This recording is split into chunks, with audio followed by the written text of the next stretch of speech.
Today, the Aggies are ranked 8th nationally, riding the legs of Heisman Trophy candidate Leland McElroy and the arm of their all-time winningest quarterback, Corey Pulick. The Aggies have rested a week after their loss to Colorado, so it'll take a big game today by Zebby Lethbridge for the Red Raiders to repeat 6 years ago at Jones Stadium.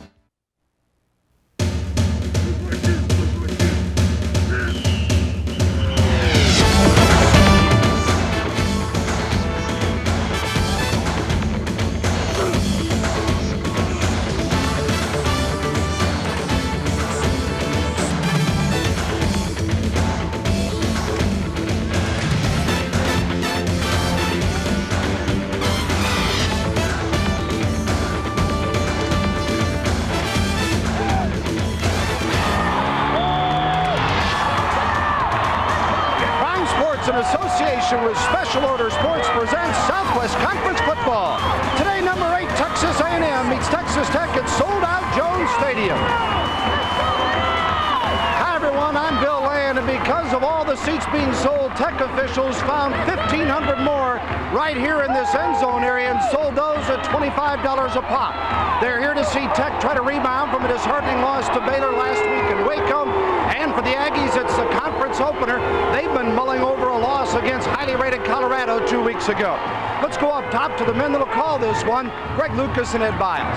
Thanks a lot, Bill Land. You know, that big loss 2 weeks ago, a lot of it was because Colorado kept Leland McElroy in check. And Ed, that's the key to the Aggie offense. Well, no question. They'll have to stop McElroy. They'll use 8-man fronts, 9-man fronts, try to control the graph, such as Colorado did last week. They were able to stop McElroy on first down.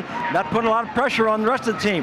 Defensively, Zach Thomas had a great game against Baylor. He had 14 tackles. He and Banks, the linebackers, again will attempt to stop McElroy on first down. This will force, of course, A&M Pulick to have to put the ball in the air. He's going to be tested truly today. He'll have to find the open receivers with the press that's going to be put up. He'll need help. Good protection. He'll have to have receivers who don't drop passes like they did last week. A lot of receivers are open, a lot of drop passes. They also tipped passes that went for interception. So Pulick was not to blame entirely for last week's loss. Tell you what, you can tell the spirits are high here at Jones Stadium, and we're all set for the action, Bill. It's a great rivalry. The last time they had a sellout here at Jones Stadium in Lubbock was in '93. The opponent, Texas A&M. We'll be back with a kickoff. Stay with us.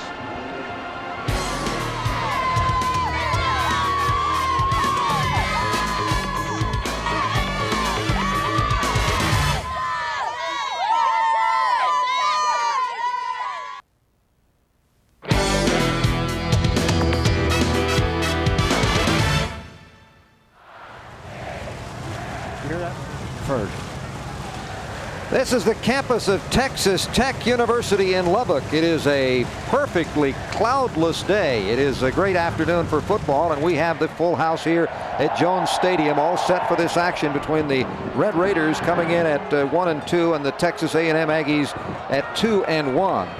Red Raiders, of course, last week were defeated by Baylor 9-7, and there you see those weather conditions, 80 degrees. How about that? 35% low humidity. The winds out of the southwest at 10. Now, as you view it, that means just as you see it, from the right to the left on the screen. Let's go quickly down onto the field with Bill Land and a familiar face, the governor of the state of Texas. We see him at all kinds of sporting events. Governor, welcome to Texas Tech. Well, it's great. It's the best of college football today, or at least Texas college football. Certainly everyone knows your expertise in baseball. What a baseball fan. Are you a big football fan? I love athletics. I really love Texas sports, and yeah, I'm a big football fan. Any winner here today? You got a prediction? Well, I've been known for a man who's pretty straightforward, but I'm for the Texas team. Smartly said. All right. Thanks very much. Thanks, sir. Good to see you. All right, let's go back up to Greg. And we're just about set to get this one underway. It will be the Aggies. They actually won the toss, but they deferred to elect to make the decision at the second half, and the kickoff will come down and through and out of the end zone, so it will be put in play at the 20-yard line, where the Texas Tech Red Raiders will have the first possession of the football game. Dillon's got the ball down deep. Using that wind, that's something that certainly Tech is going to want to be able to use when A&M's on the receiving end on that side. As Lethbridge comes out to lead the way. Zebby Lethbridge, the sophomore quarterback from Lubbock, has Byron Hanspard. He'll carry the ball most of the time. Todd Walker will block and occasionally be open for pass receptions. The ball in play at the 20-yard line. In motion is Tony Darden. And Lethbridge rolls away from the defense and completes the pass at the 30-yard line. About a 19-yard pick up the field. Scoville, the junior from Dallas. Stopped by Donovan Greer after he dives out of bounds. A pickup on that play, just about 9+. Well, you can see it's just a little bootleg canter. He started to the left, comes back to the right. Now, Scoville does a great job of laying out and making this catch. Pretty close to being out of bounds, but apparently Fisher really got that leg down in there. It's going to be second down. There's Scoville and Thieberger and Darden, the wide receivers. And now as we look back at action on the field, flags are down. The offensive line, Kaufman, Jones, Ward, Hendricks, and Schurler. As we're checking to see what the penalty is going to be, there was movement on the line. That's going to be a first down now as it moves across the half-yard needed. Edward Jasper. R.C. Slocum not happy with that call at all. Now R.C. is claiming that they movement, that the tight end moved going to the outside there. R.C. is feel a little heat on this game today, I believe, after the loss last week. I think he's going to be a little bit fired up. And this is the conference opener, of course, for Texas A&M. Finding outside his Hanspard. He gets about 5 or 6 yards, and he's dumped right around the 40-yard line. Dot Nguyen making the first hit. Nguyen, the freshman redshirt from Rockport Fulton, is a Vietnamese native. Hanspard is the guy you got to watch because he's capable of breaking loose. He's also the guy that definitely will be watched because he is the guy that's going to carry the ball most of the time from the line of scrimmage on running plays. They did a good job making a good move. He made the yardage on that play. Wasn't that much blocking. He made a little dip inside and went back outside and picked up the yardage by himself. He's averaging almost 5 a carry, 293 yards gained coming into this game. Second down and about 5. And again, Hanspard, this time he is stuck behind the line of scrimmage, getting through first there. You see big number 95, Edward Jasper, again the nose guard from Troop, first man to make the hit. Here's the A&M defensive line. You see Jasper holds down the nose with Brandon Mitchell and David Maxwell on the sides. And of course the 4 linebackers. Nguyen drawing a start in this game with Brown, Walker, and Mitchell.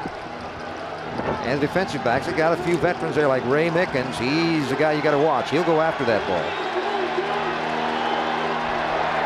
Third down and about 9.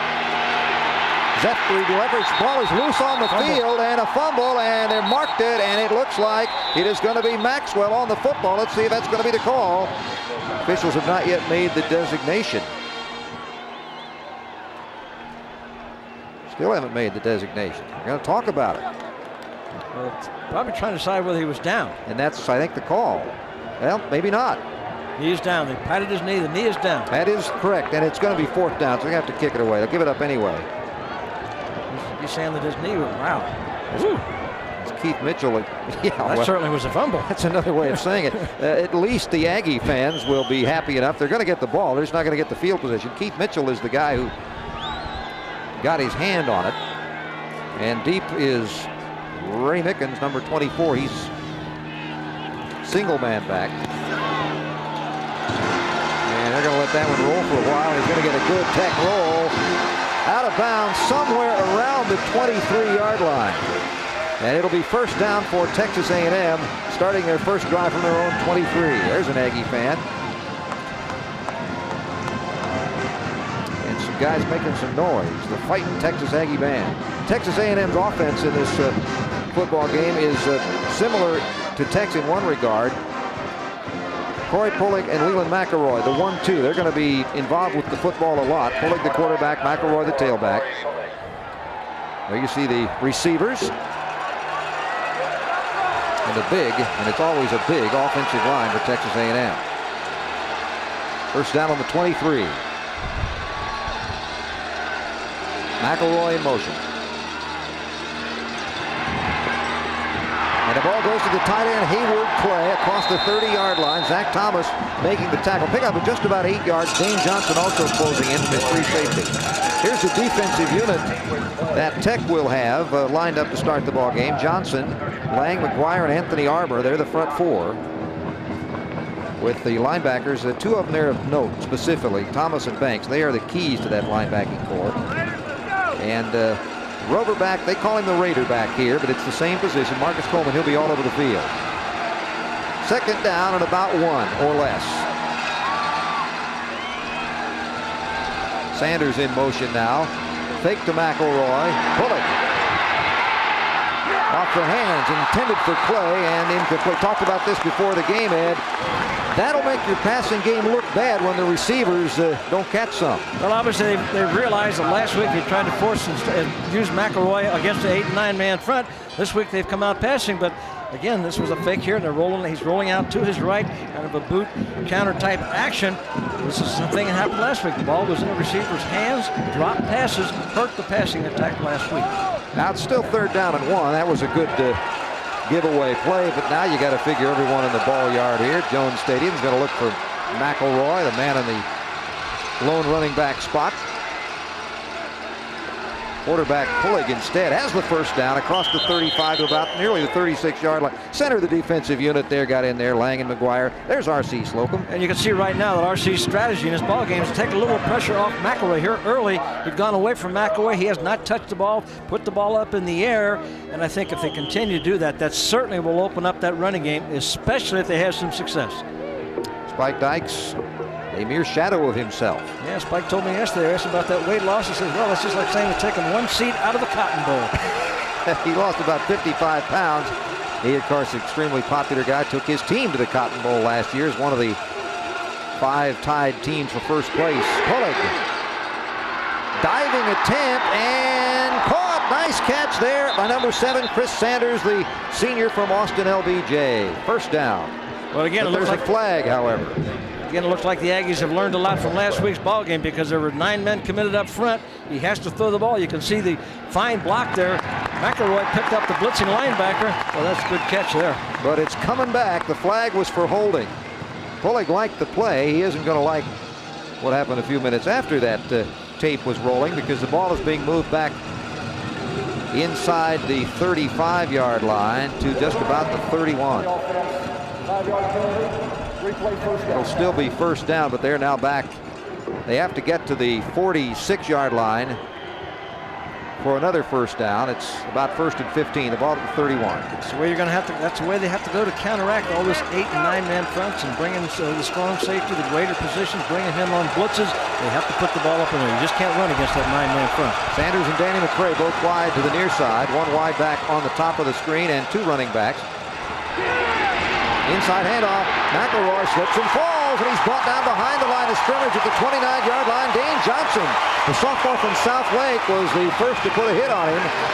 And it'll be 2nd down and still long. In fact, 2nd down and longer, about 17. Well, they did a great job of reading this draw play. As you can see, McElroy sat up pretty close to the quarterback. All the linebackers had to do was keep their eye on McElroy, which they did. That's what made the play. Good job by Johnson of reading and reacting to McElroy. Probably was assigned to McElroy. Dean Lowry and Chris Sanders now wide to the top of the screen. 2 wideouts on the near side with 1 running back to Pulig. McElroy, he runs into a pass pattern, screen to the cutter man now. He's knocked down quickly there. Marcus Coleman coming through and making the immediate hit. And this defense is fired up. Well, they obviously have done a great job of preparing for this ball game. That was an outside screen where the screen man comes from the outside. You can see the screen, they didn't block. Now look at the receiver coming in to the outside, and he comes right in. Coleman did a great job of reading that screen. He knew what the reaction was from the way the offensive lineman moved. He just went one-on-one and was there to make the play. Dante Hawkins made the catch. It's his 2nd catch of the year, but for minus yardage, and it's 3rd down and 17.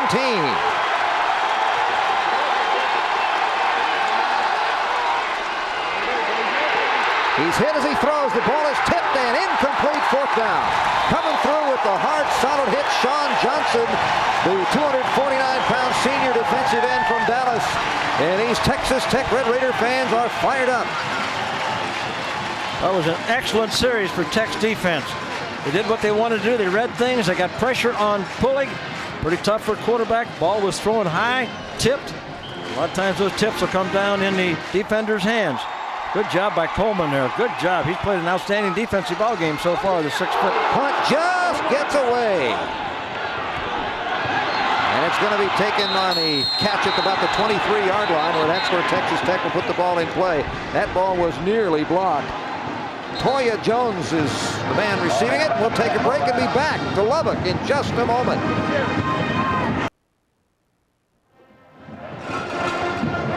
No score here as we're in the first quarter. You know, the key to the offense is always the quarterback, it seems. And Zebby Lethbridge, though he is off to a little bit of a slow start, is still a very big key to this Texas Tech club. Just ask his coach, Spike Dykes. Well, Zebby's he's a great athlete. He's a guy that really did do a great job down the stretch last year for us. Hadn't played quite as well this year as we expected, or like he's expected. I think that probably he's in that syndrome that happens to good young players. They have a lot of success when they're young, and then they think they got to make every play a home run. And he's got to hit some singles, and that's all he's got to do. He just got to take what they give him, and don't press the issue. And I think he'll be fine. He gets better every week, and he's a great competitor. There's not any question about his abilities, and so we're just waiting for it to all fall in place, and hopefully today will be the day. Didn't fall in place in the first play. Very short gain there, maybe a foot or two. One of the problems, and we talked about this beforehand with guys like Zebby, he's such a great athlete. Of course, he's also been a basketball player and all other sports when he was in high school. Such a great athlete that sometimes his passing, it takes a back seat to his seeing an opening and trying to run, and you don't always want your guy to be doing that, even on the college level. Now he's going to drop back and see if he can throw, but he's got to escape a rush. Complete at the 39-yard line. Number 82, Donnie Hart, went high in the air. The freshman from Friendship, and that was a pretty well, strongly thrown pass. Not only distance, but into that little bit of a wind with enough on it. I'm not so sure he was throwing to Donnie Hart. I think he was trying to hit the tight end coming across there. You can see the big tight end coming across. Ball's overthrown. Hart does a great adjustment. He came back to the football. He was clearing out. That pass wasn't designed for Hart, but that's a very heady play by the freshman, Donnie Hart. And they spikes over on the sideline saying, okay, now let's see. Let's put that one in the playbook now. Yeah. It's a first down. The ball at the 40-yard line. No score in the game. We're in the first quarter. Zebby looked like a quarterback draw. He made one out of it anyway, just a couple of yards across to about the 42-yard line. Keith Mitchell, outside linebacker, with the first man to make contact. You see some of the other guys getting up off the bottom. A 1-yard gain. Interestingly enough, Greg, both teams come out putting the ball in the air, and that was a good call by you, the quarterback draw. He started out like he was going to his left.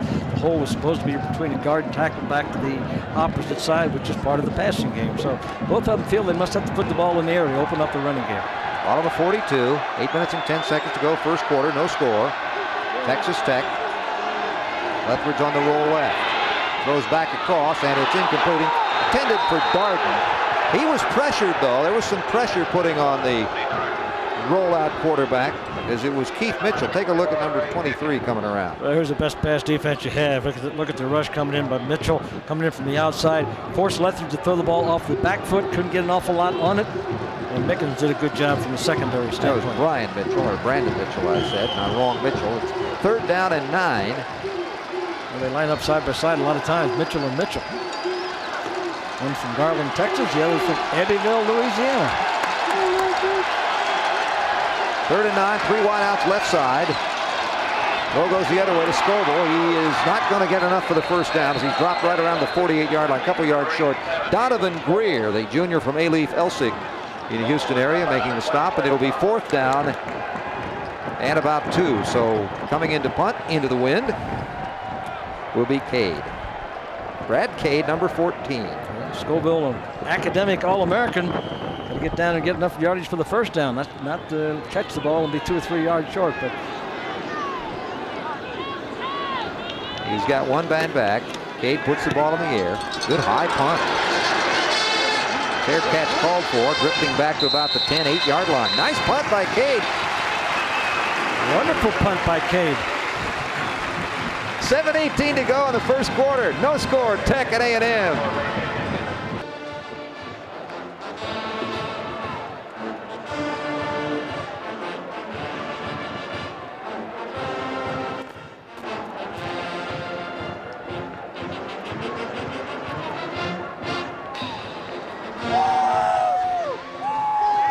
We have no score in the first quarter, but this is just the first of what we plan to be a schedule of 4 pay-per-view telecasts scheduled on Special Order Sports. Now that's if they are not selected by a national network for broadcast. These are the games scheduled. Next week, At 1 o'clock, SMU visits Texas A&M. Then October 28th at 1 o'clock, the University of Houston will be in Aggie Land. And November 18th at 1 o'clock, Middle Tennessee State visits the Aggies. All 3 games, including today's game, of course, will also be replayed the following Monday morning. Down on the sideline is Bill Land. Bill?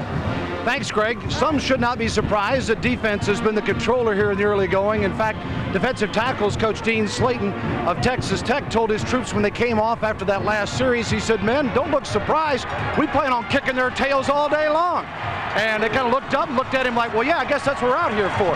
Pretty good stuff so far. So far, and of course the Aggies have to start deep in their own territory at the 11-yard line. Well, Pulley's audible into this play. He saw that they wasn't lined up close to the line of scrimmage, and he adjusted to a running game. Normally audible to a passing game, but that time he saw that Tech was, linebackers were backed off. They were in a normal defense. They wasn't lined up to stop McElroy. He audible to the running game. Picked up about 5. Sean Banks with the tackle. This is for the season. You see A&M actually has been very balanced in numbers. But they really don't want to be that balanced because they've got such a good running back. What's happening, though, as you pointed out, what Colorado did last week, if they're going to gear up and put those 8 guys on there, that's probably going to start maybe getting a little out of balance. Well, they have to make the passing game go, Greg. Otherwise, people are just going to line those 8 and 9 man fronts up. They're going to put people in each gap, and it's impossible to run. I don't care how good McElroy is. You cannot run the ball when they put everybody in the gap and have an extra man linebacker or strong safety going with your best running back. It forces you to have a balanced attack. Now, one thing, though, even though they've used a balanced attack so far in this game, Ed, I'm not sure what the delay is unless we're having a clock problem or perhaps coach's telephone problem. That sometimes is what they do. When you see the officials go to both sides of the field, they may be having a communications problem upstairs. Well, Mike put his work back on, so apparently they're working. Normally they make you put them down. Yeah, if one side isn't working, then they make the other side take them off also. So apparently if that was the problem, it's fixed. We'll check out the 25-second clock. Is that working properly? 2nd down and 5.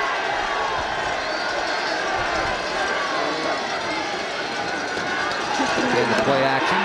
Pulley has some time across the middle, just sneaks it inside. That's good for a first down, and that's an outstanding catch by 89 Haywood Clay. Coleman making the stop. Haywood Clay, the tight end, the senior, really that was a tough one because that one just had to sneak in there. It was an outstanding catch, but watch the hit by Coleman right here. Coleman comes back right underneath the shoulder pad and the chin. Boy, amazing that Clay hung on to that football. Coleman is outweighed by over 50 pounds, but he had the advantage of surprise. Momentum. Yes. First down. Ball is across the 30-yard line. Again, now he's audible again, and this time looks like he probably could be audible to a pass because they're close to the line of scrimmage. Going to try to force a run, and he found a good adjustment there, finding the right hole. And McElroy gets the first down. Dane Johnson making the stop coming up. That'll be about a yard short of the first down at the 35-36.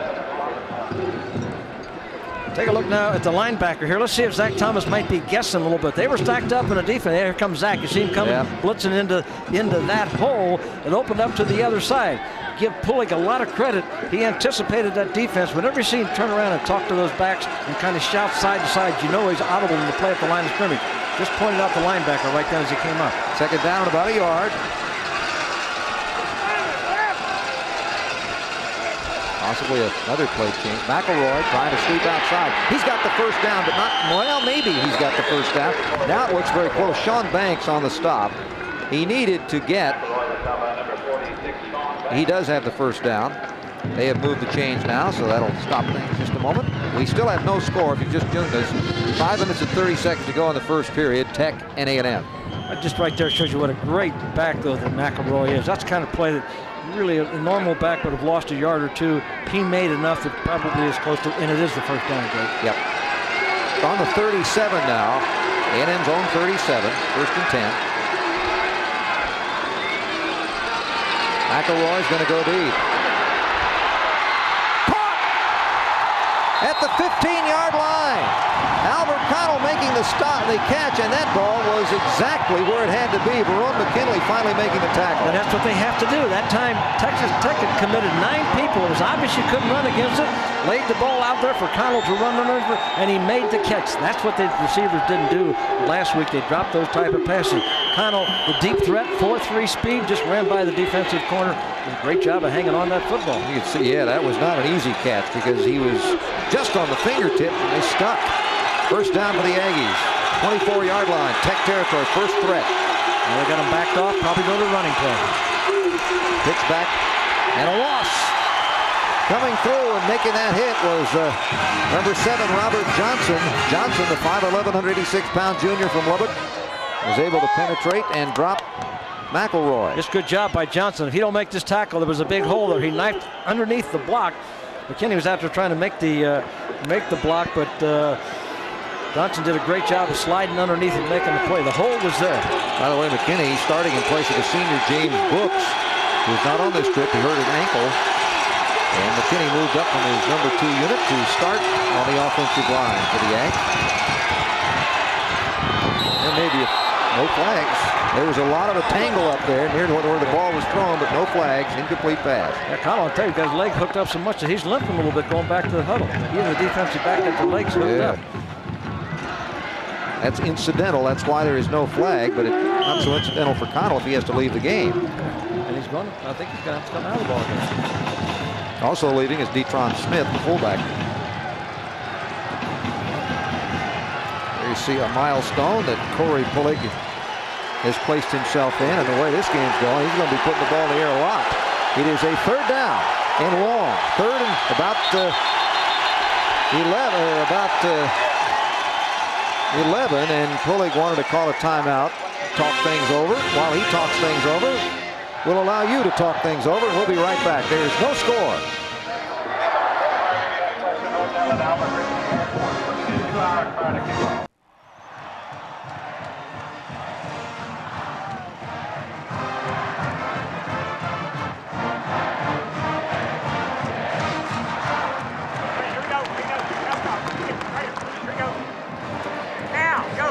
That's Raider Red. Roger Miller in the uniform of Raider Red, the mascot. Oh, he'll shoot you if you get too close. Fortunately, he's only got blanks. No score, 4 minutes and 5 seconds to go in the first period. There's the big linebacker, Zach Thomas. And, of course, coming into this game, he knew that his big focus was going to be Leland McElroy. How do you stop the guy? Well, that's something Zach's been thinking about certainly all week. Well, you know, they kind of, you know, they lined up and, you know, just lined about 8 people up front. But, you know, we're just going to play regular defense. And, you know, McElroy, he's a big play maker. And, you know, we just got to take him out of the game. But, you know, with Pulig back there as well, though, you know, they're going to, you know, get a little passing on us. So, you know, as long as we take McElroy out of the game, I think we can hopefully have a good game. Well, so far, so good. He has not been a major factor, but Pulig has completed some passes. Here's one he needs to complete for the Aggies. 3rd and 11. Up the middle, first down, tight end, Haywood play, cutting inside the 10-yard line, dropped it about the 7. Dane Johnson and Marcus Coleman, the safeties, finally stopped the big tank as he moves inside the 10, but a first down. Well, it had to be a busted assignment, Greg. No one lets a tight end that wide open coming down the middle on that particular play. He just was wide open, just released, untouched off the line of scrimmage, and there wasn't anybody within 5 yards of him when he caught that ball and took it down to the 8-yard line. First and goal from that point. Connell back in the game, wide out top of the screen. McElroy, the lone running back. Fullback is really at a flank spot on the left side. He's at a blocking spot for McElroy. 5-4. Did he get in? Yes, touchdown, Texas A&M. McElroy from 8.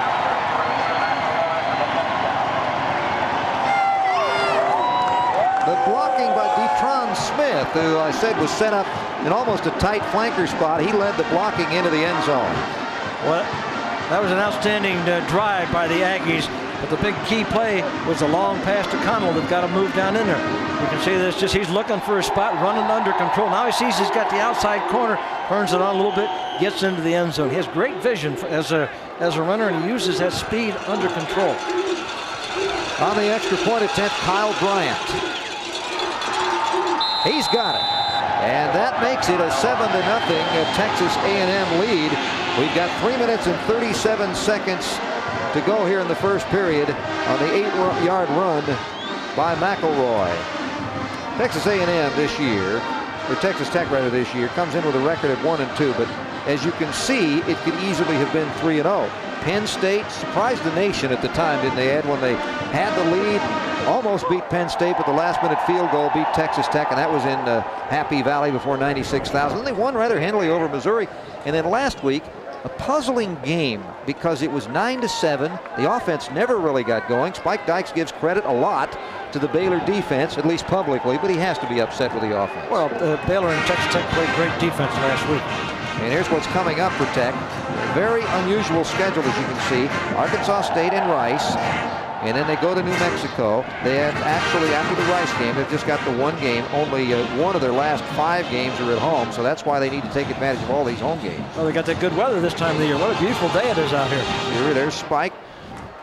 A couple games over 500 in his career. Last year's team, though, went to the Cotton Bowl, finished overall 6-6, and I know to a man the players on this year's team feel that was only a semi-successful season, and they're looking to do better this year. They just had some really tough luck, I guess, in 2 of those first 3 games. Well, that was a great drive there, Greg. That was an 89-yard drive. Remember that punt went out of bounds on about the 11-yard line. They took it, went all the way. Texas Tech in the black, Texas A&M in the white jerseys. 7-0 with 3:37 to go. The ball blows off the tee, so we'll try to put it up on the tee again as the Aggies kicker Ryan Pillins kicks off. He's the man in charge of kickoffs. Designated 12th man representative in this game, number 12, is Ben Puig from Laredo. And the ball goes out of bounds. There'll be a penalty, and they'll put it in play after the penalty.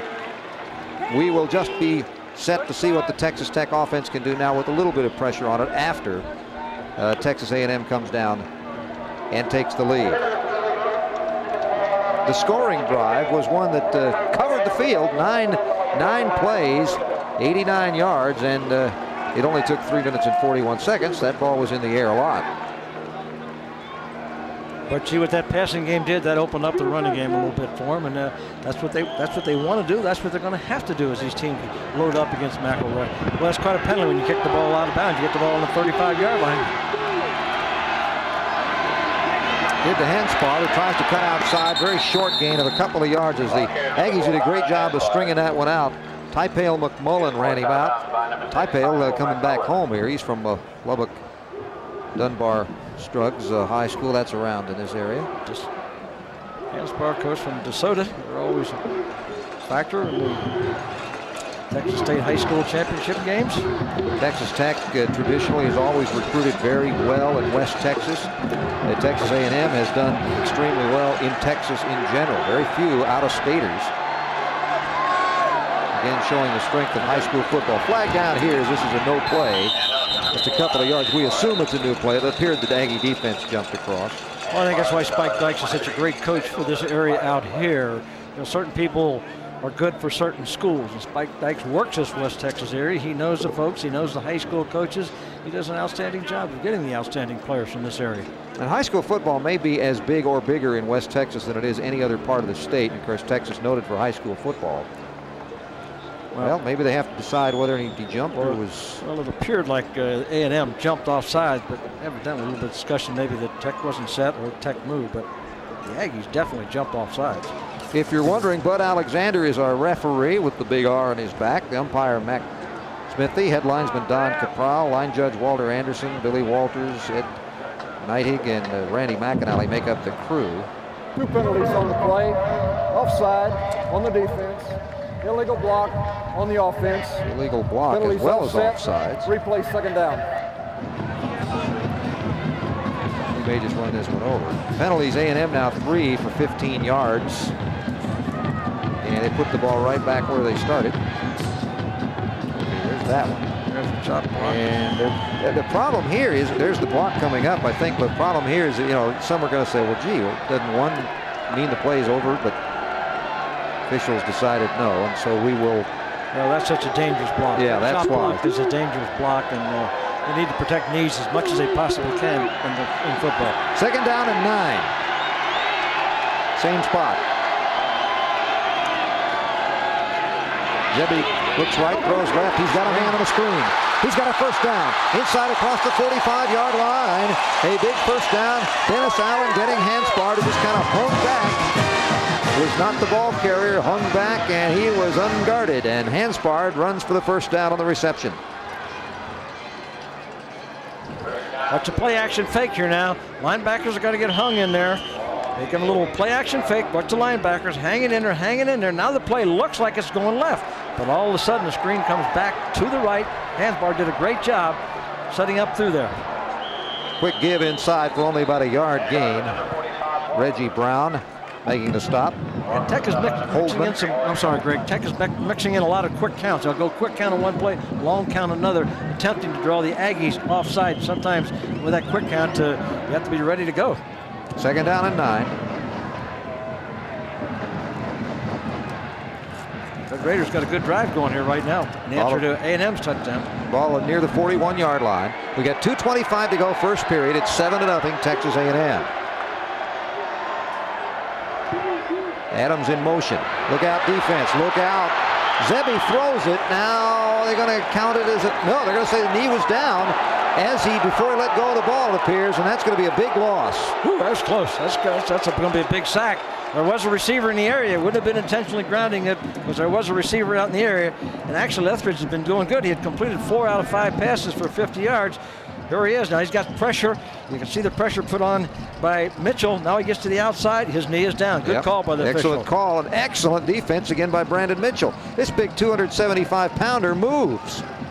He gets around the field, Ed. Yeah, he's a junior, 6'4". It's third down. 19. The ball is on the Tech 48-yard line. Zebby looks up the middle. Nowhere to go. He's brought down behind the line of scrimmage at about the 45. That's a coverage sack. You know, hear a lot of people talk about coverage sack. No one was open downfield. The receivers were really blanketed by the A&M defensive backs. That forced Lethbridge to look around. Then the protection broke down. So great coverage by the secondary for the Aggies. Edward Jasper was the man to get to him first as the coverage was too good. See a lot of black shirts, and you didn't see as many white clads. That shows the strength of some of those Aggie linemen. Here's the punt. It's a good roll. Oh, excellent roll for Texas Tech. And Cade with his second superb punt. Well, he worked hard yesterday out on the practice field, working on his punting. He had a lot of people helping him out there yesterday. He did an outstanding job so far in his first 2 punts. Yeah, this season he's had a good year. He had to punt more than he wanted to last week, 11 times in that 9-7 game. Let's take a look at what's happened so far with Texas A&M. Big first game win. That was even maybe a bigger win than you think, because LSU has gotten better and better and better every week. And the Aggies won it big. Then, of course, even bigger against Tulsa. Then the big game everyone was pointing to at Colorado fell just a little bit short. Had a chance, but McElroy was bottled up. And here's what's left on the schedule. Next week, SMU, then to Baylor, Houston on the 28th, Rice, and of course it all leads up to December 2nd, the annual grudge match with the University of Texas. First down, the ball is on the 5-yard line. Aggies ball leading by 7. McElroy breaks across to the 8. Cracked down there by Marcus Coleman and buddies. Pickup of just about 3. Talk about that loss to Colorado. I had the opportunity last night, Greg, to spend a little time with RC. And RC, I think, feels that they will grow and learn from them. He, the coaching staff, and the players may have gotten themselves too tight. May have put too much emphasis on that ball game. May have been a little bit too tight. You got to learn to relax when you play in those big games. I think that will help them in the future. Well, and in the future, they're going to be playing more and more big games as they move on. Fake, pull it, deep. Kyle can't get to it. That was uncatchable. Deep back, and Connell ran together. No effect. Incomplete pass. We've reached the end of the period. First quarter in the books. Texas A&M 7 and Texas Tech nothing.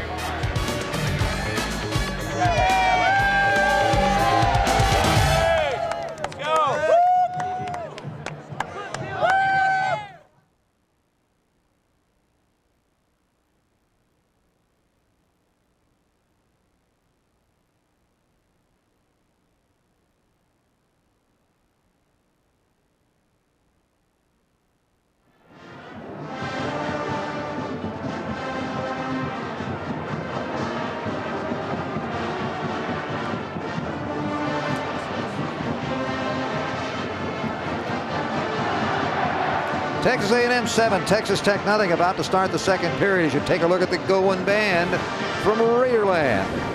They are here.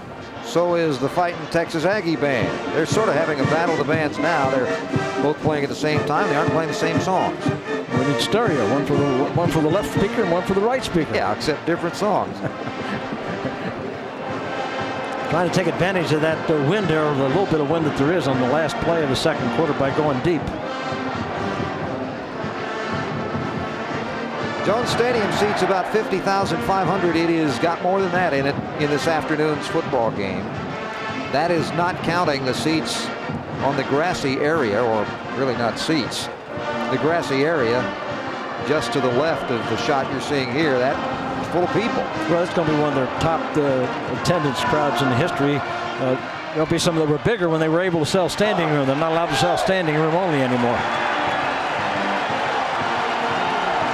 Third down, 6. The tight end again, Clay with the catch, and he is going to be, however, it appears, right at the first down marker. Zach Thomas made the hit, and the way they've marked it here, he's got the first down. Well, great effort by Clay to get the first down. He knew how much yardage he needed. This showed his senior experience. Take a look at this now. He catches this ball. Wasn't well thrown particularly. Now watch him lunge forward to get the ball above the line. See that? See him reach out with the football? He made that first down.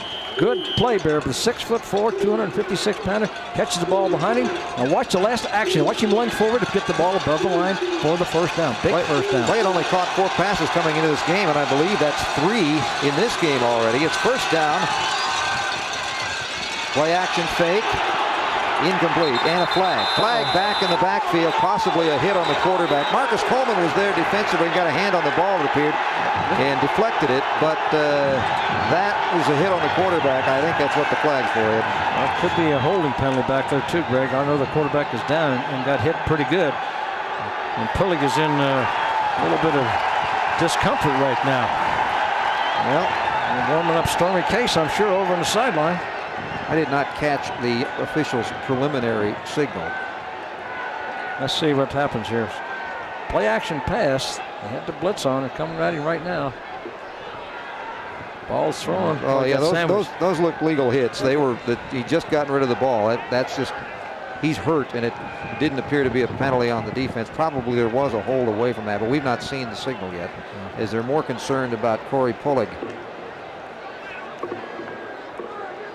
That is why a quarterback is so vulnerable. They don't like to speculate, but it looked like he got his kind of a neck. Looked like his neck got a little bit of pressure there and snapped around a little bit. I think he's going to be okay. I think he just got a little shaken up on it. That's Stormy Case. He's the backup from Odessa Permian. Pullig is leaving the field, and Case will come in. The penalty was against the Aggies, so that was a double hurt. That was a holding penalty. I thought there was holding over there on the left side coming in from that side. They didn't do a good job of holding because the quarterback did get hammered from that backside, but it was a holding penalty. Saw Coleman come through to knock the pass away. So it's going to be a... Yeah, they got first and 21 on the board. That's it. That adds up to 21. First down and 21, the ball on the 4. This is an extremely tough spot for the quarterback to just come into the game. Probably a running play, and more than likely, he's going to get his hands and get the snap and hand off. And just out of the end zone, only back to the line of scrimmage. Again, McElroy, and it'll be a second down and long again. Anthony Armour coming through to make the stop, the junior from Dallas. And of course, the Tech defensive coaches knew that too. McElroy lined up pretty deep in the end zone. But look at the vision. He's trying to look, and he's trying to run under control, trying to see some daylight, but there's no daylight there. They had that play well played. Johnson did a good job of forcing it back to the inside, slide down and making a tackle. If you force it inside, you get some help coming from the inside. No gain at all, so it's second down and 21. The ball still from the 4-yard line, moving over to the near side a little bit more. De'Tron Smith is the lead blocker. As a play is going to go the other way. McElroy, and he gets back to the line of scrimmage, and that's all. This Texas Tech defense is doing it, and the fans here are loving it. Sean Banks, the first man, but he's got a lot of big buddies helping. Well, it's an unusual way to run a counter play, but that's what they tried to do. They thought there'd be so much pursuit. Takes about 3 steps to the right. Now he tries to come back to the left. I'm not so sure that he went far enough to set this play up. You can see right there, there's about 6 dark jerseys honing in on him to make the tackle. Tech trails 7-0, but their defense, particularly against the run, has been superb. It is 3rd down and 21. Now again, Stormy Case, the quarterback. Stop this play. They're going to get in. They're going to get in good position. They put Pulig back in, and he has to take another timeout. RC's not going to be happy with that. No, and especially since you would think they would just want to get it out of here. We'll take a break, and RC will settle what's wrong when we come back.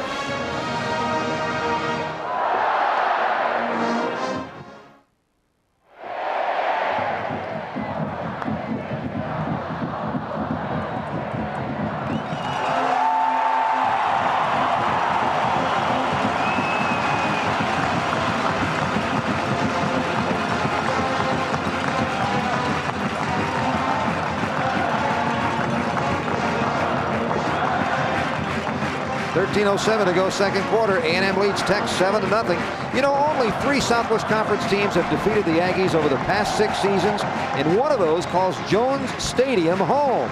Let's go back to the year 1989.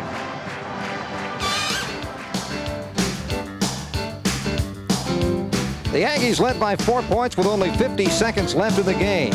But Red Raider quarterback Jamie Gill found Travis Price with this game-winning 35-yard touchdown pass. Price was playing with a sprained ankle, but I bet he wasn't hurting after that catch. Final score, 27-24. The Red Raiders went on that year to play in the All-America Bowl, where they defeated Duke 49-21. Aggies are 2 for 3 on 3rd downs, but this one's 21 yards. Pulig. He's got his man. That's Sanders. And Sanders struggles forward. He's going to be about 4 or 5 yards short of the first down, but a good pickup to help them get better field position after the ensuing punt. Sean Hurd making the tackle. Boy, that's absolutely right. Here's a look at it from the end zone. You can see what the quarterback looks at. See the receiver coming underneath. Sanders catches the pass. Now he does a good job of running, picking up some yardage. And this was big positive yardage. Otherwise, Tech would have gotten tremendous field position. They had to kick from the Aggies, had to punt from the end zone. The punter is 42, Sean Terry. At the 38-yard line, dropped and picked up. Fortunately, Dane Johnson was able to recover the ball, and it'll be good field position for Tech. Just barely. Boy, took the perfect bounce for him. Otherwise, he was in trouble. That was an outstanding punt by Terry. A little bit into the wind, and he really got that nose up and over. 12 minutes and 23 seconds to go in the first half. It's Texas A&M 7, Texas Tech nothing.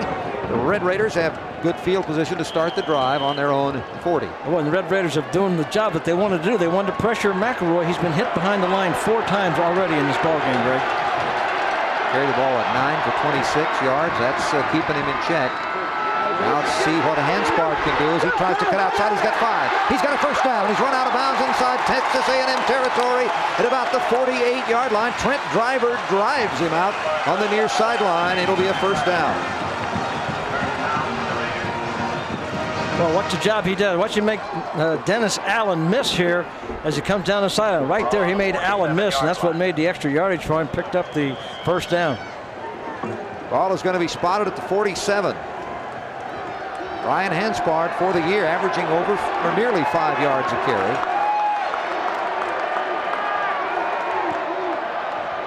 And the pitch to Hanspard on the sweep right.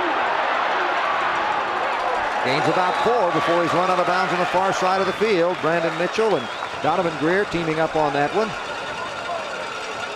That'll be nearly a 5-yard pickup. The ball's going to be put down just about the 43, so it's going to be a second down and about 5.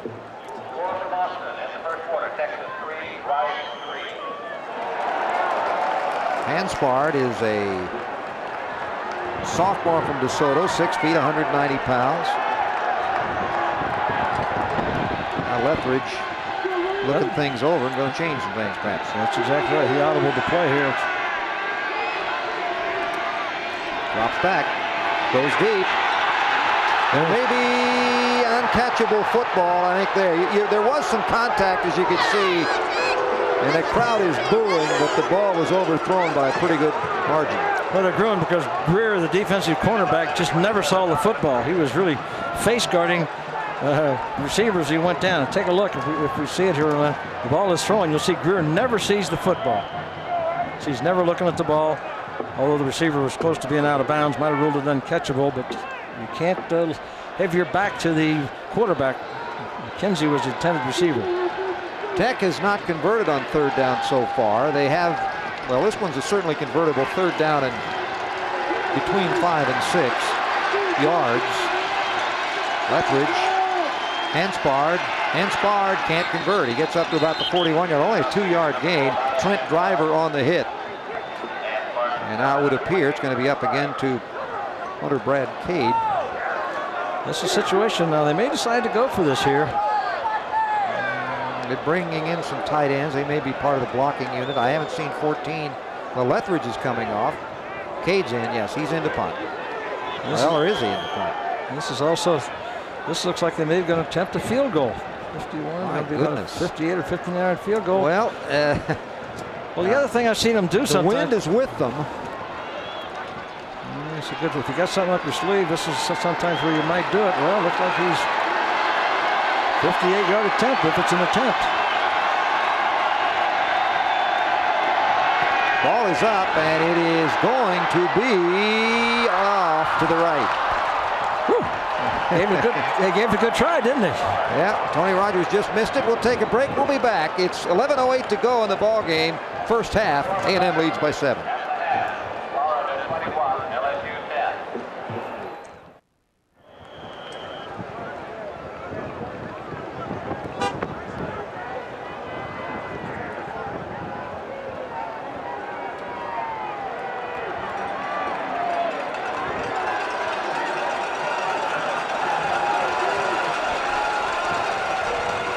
Texas A&M gets good field position as Tech elected to try a field goal. Actually, they may have lost a couple of yards. They spotted that ball on the 40.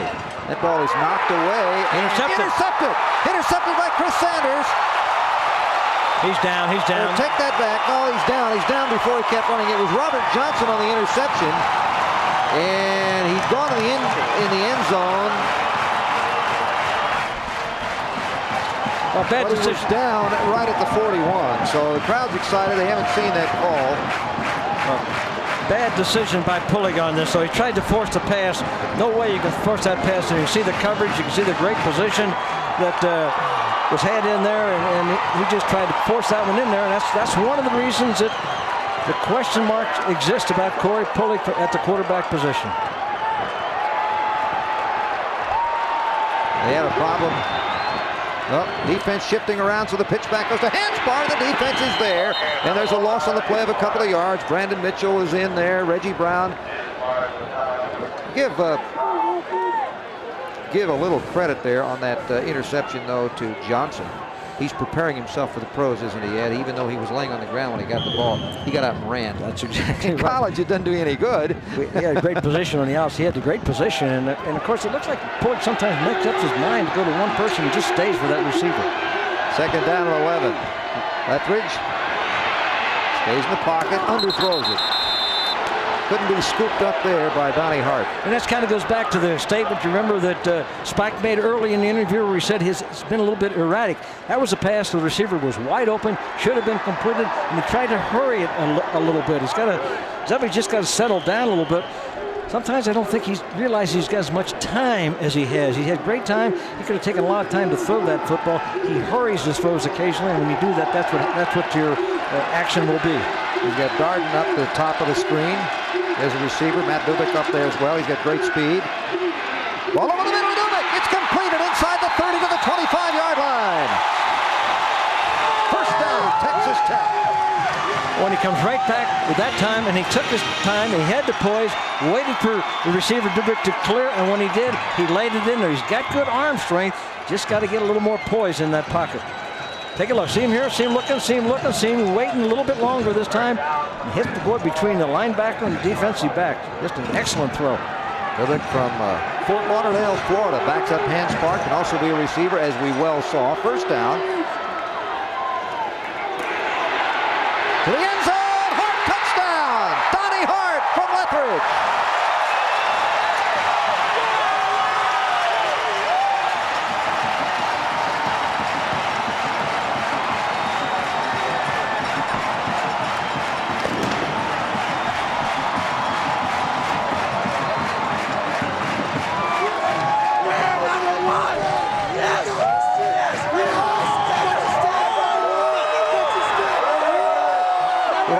Great job by Hart. He beat Mickens. He beat a great cornerback. Mickens went up and bit on the out route fake, and boy, Hart just turned and just ran right by him and was wide open. Tony Rogers for the extra point to tie the football game. It is partly blocked, but through and good. And this ball game is tied. 10 minutes and 2 seconds to go in the first half. It is Texas Tech 7, Texas A&M 7 from Jones Field here in Lubbock.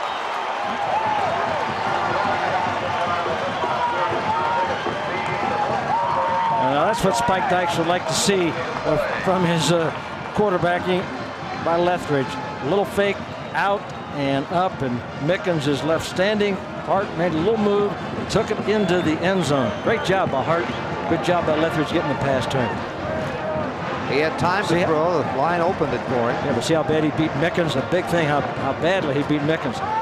See on that extra point if it was just scuffed on the ground or partly blocked. Oh, no, it was partly blocked. Coming in from the right side, as you saw it on the screen, was Mickens. Mickens, the guy who was beaten for the touchdown pass, tried to block the extra point. There was Greer, I guess it was, 27. In any event, it is tied now at 7-7. The scoring drive, 4 plays, 41 yards. And again, the pass a key. McElroy is back deep. Now remember, the wind is with the kicker. The object here for Texas Tech is to kick this ball through the end zone so there is no return. That is the object. Because you're looking at one of the finest kick returners in college football, maybe college football history based on the numbers. So you either A, kick away from him, or B, kick it through the end zone. Preferably kick it through the end zone. Coaches like that, Greg.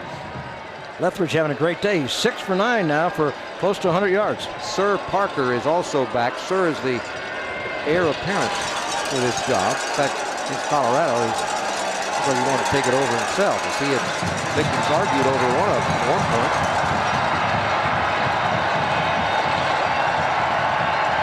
Kicking off for Texas Tech, 97, Garrett Greaser. And it's a short kick. Sir Parker will be the man at the goal line. To the 15, and he's hit hard. There's fight, huh? He makes the tackle. You know, the Red Raiders are home for the next 2 Saturdays in a row.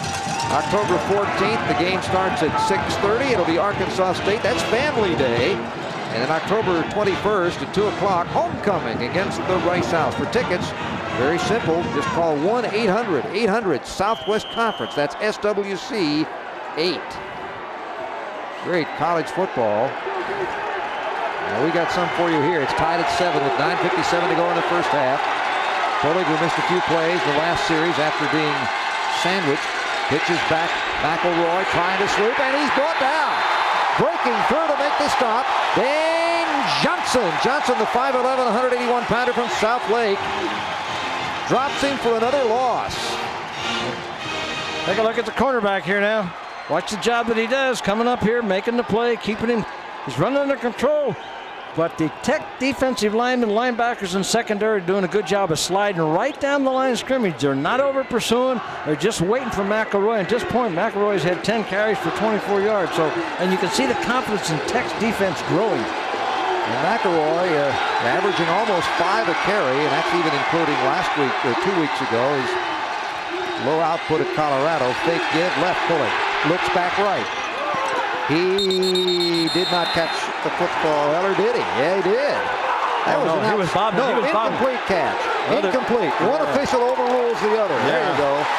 Good job of officiating. Sean Banks was there on the corner. And to be honest, the trailing official that saw the play first couldn't really see the bobble. You'll see from his position here. McElroy. That official could not really check possession from his position.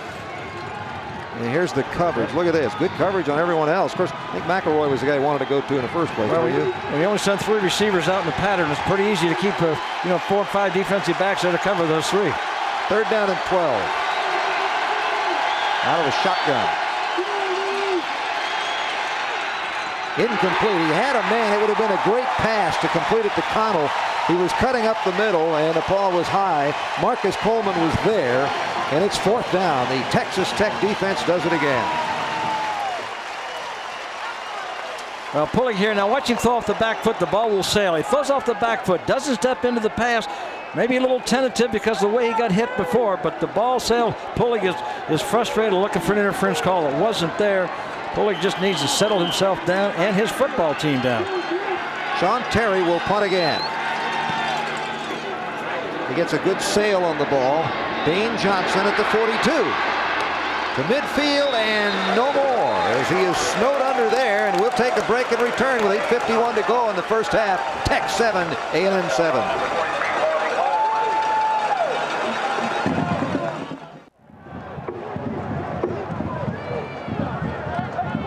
Today's official attendance is 51,205. Thank you for your support of college football, and we look forward to having you return to Jones Stadium soon.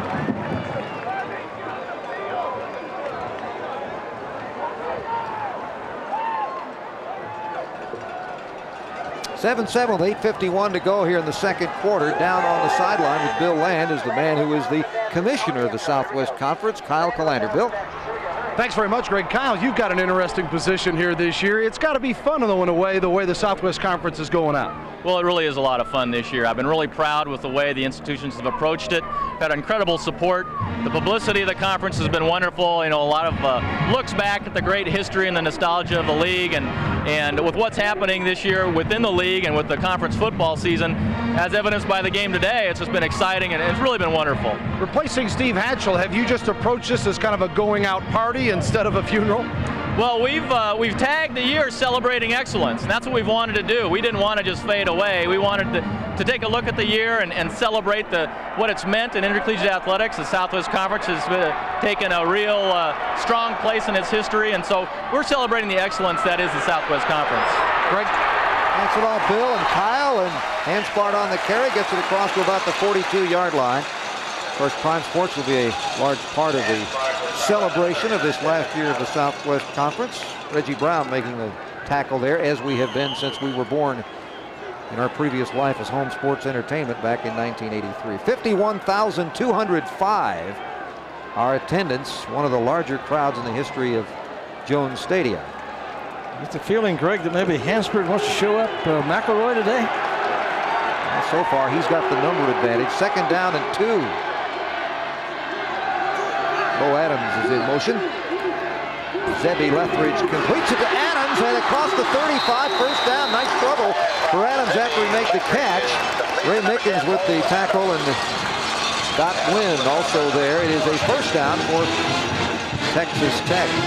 Yeah, with Texas Tech, Kaufman, Jones, Ward, Hendricks, and Schuler. Look at the protection.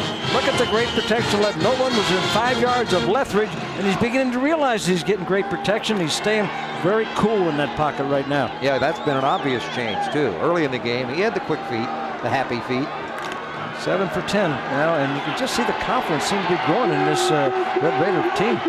Bo Adams wide top of the screen. The pitch back on the give to Hanspard. Hanspard gets by one tackle inside the 30-yard line. He was knocked off balance a little bit by Dennis Allen, but Hanspard showed great balance himself and was able to pick up almost 5 more yards to the 30. It'll be 2nd and 5. It looked like Allen might have been clipped coming back from the outside trying to make the force on that play. Official didn't see it. Take a look. Lethbridge down the line of scrimmage. Boom. There's a hit. That's a high hit now. That's the one that I think you're going to have to see. College is getting a little more conscious of the fact that players using that helmet going underneath the chins of athletes as they're really enforcing that in the pro league now.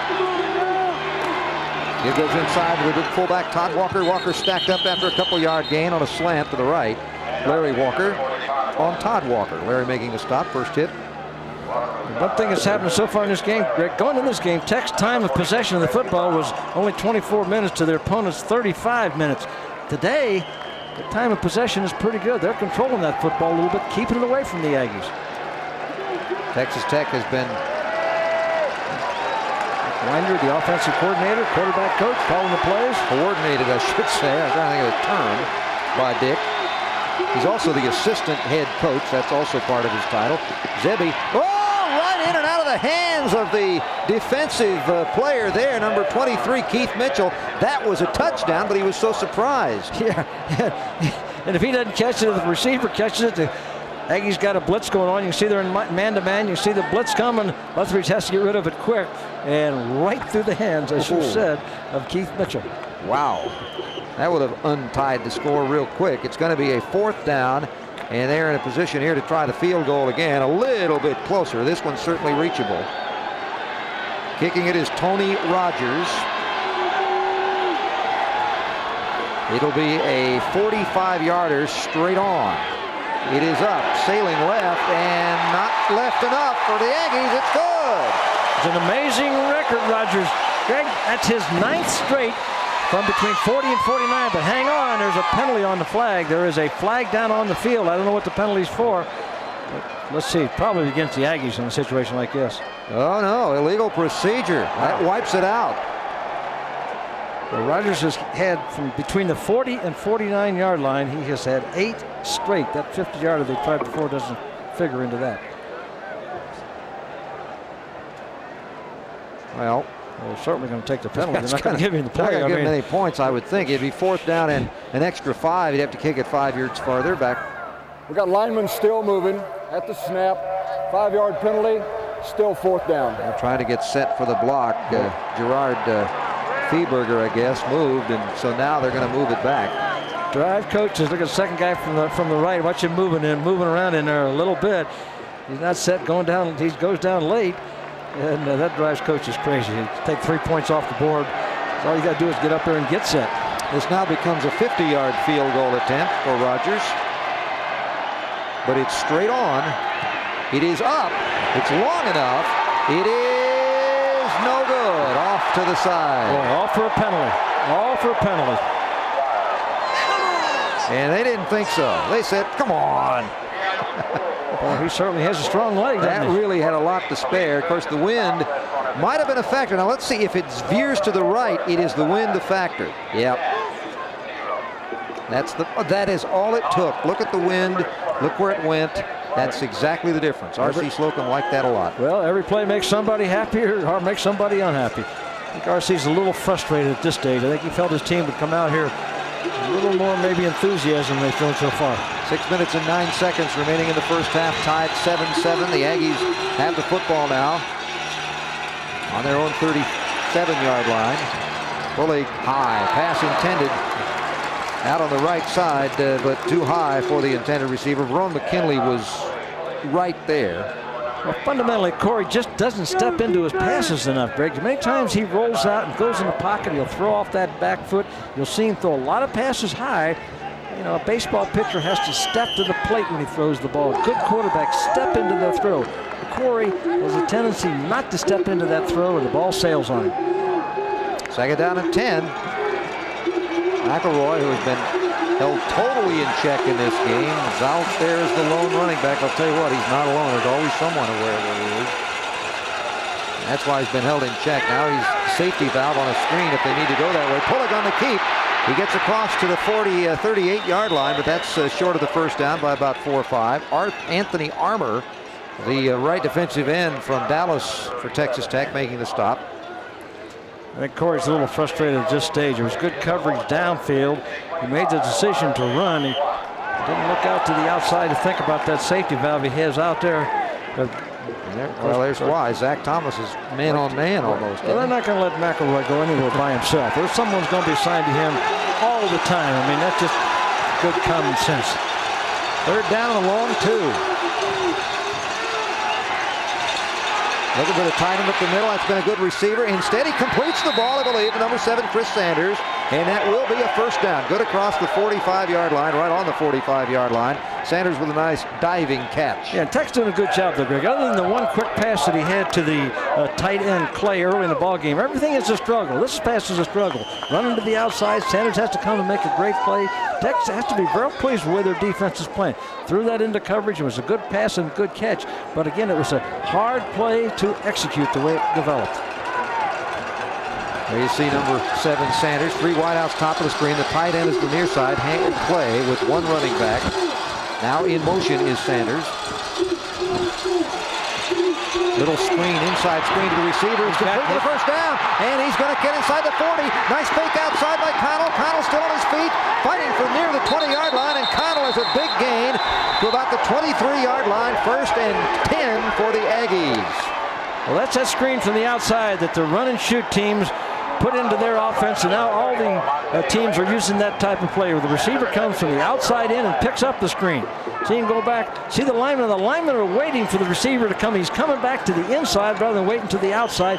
Connell does a good job of running the ball downfield, picks up a good block there to get himself an extra 10 or 15 yards. Yeah, that's a good point you made about that, because the run and shoot is not as predominant as it was at one point. Not as many teams using it, but a lot of teams have taken things from it and have adapted it, and that was just one example. 4 minutes and 23 seconds, 7-7 in the first half. Pulley going to give to McElroy. Well, they're not going to go. That was a fake give. They faked me all right. Well, they must have called motion on the play. It was a good development play. They're going to have a flag down, so it doesn't make any difference. It's going to be motion probably by A&M for him stopping the play. Illegal procedure. Dead ball, false start, offense. Take a look up at the top of the screen here, and you'll see where the movement is. Official called it right away. There it is. The guard coming down in there too quick. That was one of the few running plays that looked like it had great development for him. Well, it looked like he had a big hole. Of course, it could have been very well, because that's the guy that was in the hole. Yeah. That's where the hole was created. Sometimes if you hold somebody or get a quick move on him, you can look a lot better. It'll be 1st and 15. The ball is now back across the 25 to the 28. Lowry in motion. It may have bounced. Did it? Yes. Incomplete. Bounced Incomplete. That was intended for Danny McCray, but a bit low. It'll be 3rd down and 15. Well, Pulley, senior from Deer Park, way up on the list of all-time Aggie quarterbacks, and rightfully so, not only statistically, but also because he's been a winner. His teams have won. Steve Emsminger is the offensive coordinator and quarterbacks coach for the Aggies. Also on the offensive coaching staff, Tom Hollingshead, Les Koenig Jr., Mike Sherman. They got them stacked up. Outside receivers going to have one-on-one situation. McElroy, no chance. Even on a down that you would not ordinarily expect the running back to be running, he still can't gain any yardage. They are very much aware of it. Well, they were stacked up to stop the running play, and you have to use those outside receivers because they've got one-on-one coverage with the cornerbacks. You can just see all the time in there that when they line up with 8 and that 9th man is almost committed to the running game. As soon as they start down, or they react to the run. Now the Aggies, of course, still in a position here. If they don't get the first down, they have a chance to kick the field goal to take the lead. So this is a play they just don't want to make mistakes on. They need about 12 for the first down on 3rd. They also could go on 4th down if they get close enough. Toward the end zone, incomplete. A little bit overthrown for Connell, and it'll be 4th down.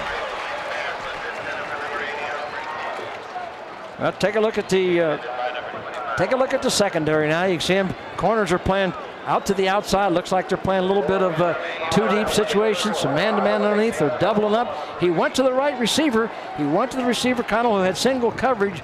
But again, the overthrown pass because he's just not drilling that ball in there. Corey is really struggling with his passing technique right now. Kyle Bryant will attempt the field goal.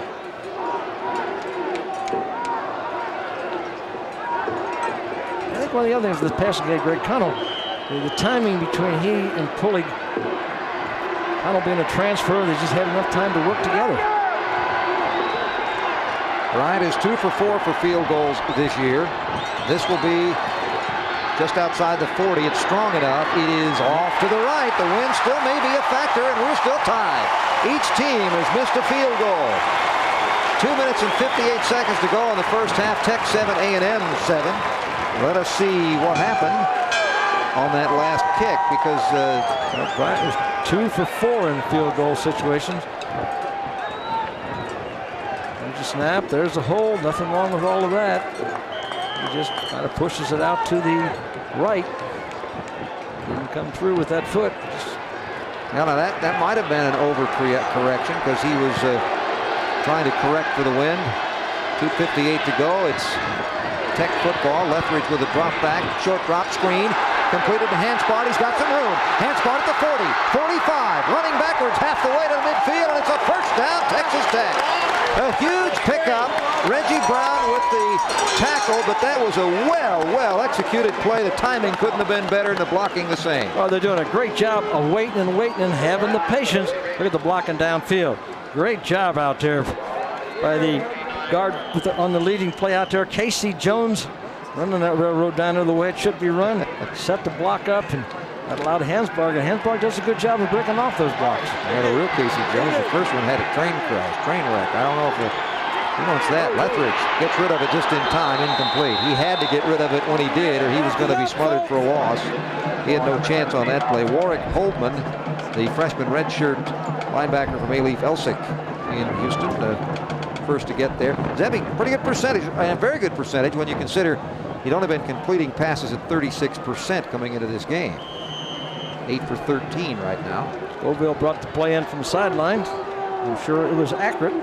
At about 3.7, 3.8 point average.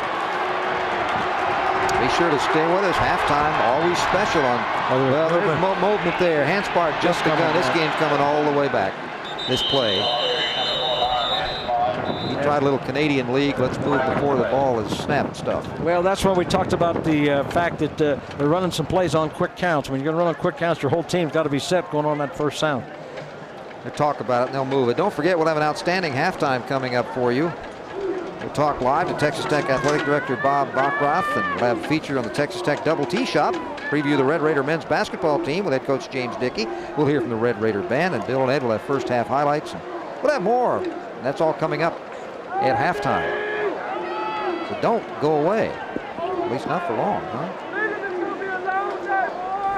They still have not put the ball where it's going to finally reside. It has to be motion, but Bud Alexander and his crew is really thinking things over. Illegal motion on the offense. 5-yard penalty. Replay second down. Second down. 5 yards back. Everybody knew it in the stadium. I wonder why they took so long to figure it out. See, it's going to be a first. See, the play was supposed to be on the first sound, and Hansberry was anticipated. Maybe one of the linebackers over there called a defensive adjustment, and that got him off down. But one of the problems you run into with plays you call on the first sound, if the lineman or defensive back or someone yells something, your people think it might be the starting count. Darden is wide at the top of the screen. Leftridge drops back out of the shotgun. A lot of time, but the time is disappearing. Throws it downfield, incomplete. It was overthrown for Darden. That was a kind of a throwaway pass, which actually is something that you and I were talking about this yesterday. Sometimes young quarterbacks have trouble learning, don't they, Ed? That sometimes you just give away the ball. Give it up. Well, Get rid of it. It's a difficult thing. They're so used to using their running ability at the high school level where they can outrun people, and all of a sudden they get in the college level where people are quite as fast as they are. It's just an adjustment not to run with that football. He makes it 3rd and long. 1 for 6 on third down conversions. Of course, most important on that statistic is how far you've had to go to convert on third down, because this one's going to be tough to convert, 3rd and 15. Zebby's going to try, but he's instead going to go backwards. Sacked behind the line of scrimmage at the 41-yard line. The Ag masters of defense come through. Well, they came with a cornerback blitz. The Aggies come with a cornerback blitz from the right side down here. Look to the left of your screen. You're going to see the cornerback coming in untouched. And he's right in on top of it. Now he has to step up in the middle there. You can see him step up right into the traffic. And, of course, the corner, Mickens, created that entire problem. And Texas Tech will be forced to punt. And Texas Tech back will be Ray Mickens. Mickens, great speed, great veteran on this Texas Tech team. He's been around for some big wins over the years. You can rest assured he'd like to do something after getting beat for that touchdown pass. Well, he tried. He tried on blocking that extra point, but couldn't quite get it. It's a good kick again. Cade gets a good foot in. And that ball is caught, which is perfectly legal, at the 11-yard line by Coleman, who ran right under it. Wow. That's a great play. Yeah. You know, that's hard to do. Don't think that's not the easiest thing in the world to do. Coleman showed you some athletic ability there. You know, he's like a receiver coming over the shoulders. Any ball that comes right over your shoulder pad into your arms is very difficult. He really got down there, and Cade laid it up for him. Cade said, yeah, nice play. Let's go down to Bill Land on the sidelines. Thanks, Greg. As the A&M offense comes back on, had a chance to eavesdrop on the offensive coaches, really stressing to pick up the pace, obviously in this situation, but in general, Ed's right. They've really been out of sync. Pullick and Connell said, hey, let's get it together next time. Well, the offense has been a struggle both ways to have anything consistent. Pullick's going to go down the middle of the field, and it is caught. A superb catch by Chris Sanders. There's a penalty. Defenders around him, but there's a flag back around the line of scrimmage, and that always going to come back. Is dangerous, and it's a preliminary holding call. It's coming back. Oh, Sanders made a highlight film catch. It isn't going to count. But I'll tell you what, I think the Aggies better still keep it in the highlight films because that was a super one. Yeah, that was a great catch. They're going to look. Take a look inside, see if we can find out where the holding occurs. Brandon Houston, always looking linemen that have turned around the other direction because that's quite often a tip. But look at his catch. Well, he went up between people, that ball. Oh. Holding on the offense. Half the distance to the half goal the distance line. to the goal, and it's been that kind of a first half for the Aggies. They've made a couple of plays that have had to come back. Both teams have struggled being consistent offensively, but solid defense. Well, you got some strategy going to occur here now. We're down to about a minute remaining, and I don't think A&M wants to gamble now. I think you're going to see them run the ball, and we'll see whether Tech uses their timeouts. McElroy, he's in the end zone. Whoa, he just got out. Boy, when you dance and prance around back there, that always makes the coaches a little nervous. Sean Johnson coming in. Well, you know, the one thing interesting about the Aggie attack right now, though, Greg, in this situation, normally you run right at folks. They have not run any plays this year where they run the so-called isolate, where that fullback leads in there, they go over the guard and tackle them straight ahead. It's always kind of left and right before they get started upfield, and it appears as if the Tech defense especially is just doing that, running right up and down the line of scrimmage. You know, one burden the Aggies have, if we can give them a little bit of room here, is the fact that R.C. Slocum has the youngest team in the league. People don't realize that, but he does. And the reason they don't realize it is because every year when they put out the lists of how teams recruited, he's right up there at number one. Well, so everyone automatically assumes that means you're going to be good right now. Doesn't mean that. It may mean that next year, or maybe the year after, that he's got his strongest football team. And no matter how good your talent is, the adjustment sometimes is evident. And that's why the Aggies are not just rolling over people. Good point. Those of you Texas Tech X students watching today in Albuquerque, listen to this. When the Red Raiders visit the New Mexico Lobos on Saturday, October 28th, the Red Raider X Students Association will sponsor a pregame reception at the Fred Harvey Western Hotel. So if you plan to go to the game, make sure to drop by the Fred Harvey Best Western Hotel on your way. Second down. About the 2, their own 2. And maybe still the 2. Well, I would imagine Texas Tech will take a timeout here. I would think, certainly. Stop the clock. There's 34 seconds. Clock stops because it's third down. Zach Thomas, the first man to make the hit. And I think you want to be really a daring guy here. Well, I don't think so. You don't want to be a daring guy? No, you force them to use their timeout, no, so they wouldn't have any timeouts left, and punt the ball at this stage. No, I don't mean Tech, daring guy. I'm talking Aggies. Oh, I know. That's what I'm talking about. The Aggies from their standpoint. I don't think they want to do anything stupid here because if it's an incomplete pass or an interception, you're going to give them great field position. If you don't make the play, you stop the clock, and the punt will put them in good field position. They'd still have a timeout left. Force them to use their timeout to stop the clock, and then you're going to be under 30 seconds. There's 34 seconds. The trouble with you is you talk like a football coach. 3 out of 7 on third downs. We fans want him to say, let's fake them out and throw deep. Yeah. That's great when it doesn't work. Then the fans, the same ones, say, well, what a stupid decision that was, Coach. I'm not the coach. Yeah. You don't have to answer that. No. Third down and 17 with 34 seconds to go in the first half.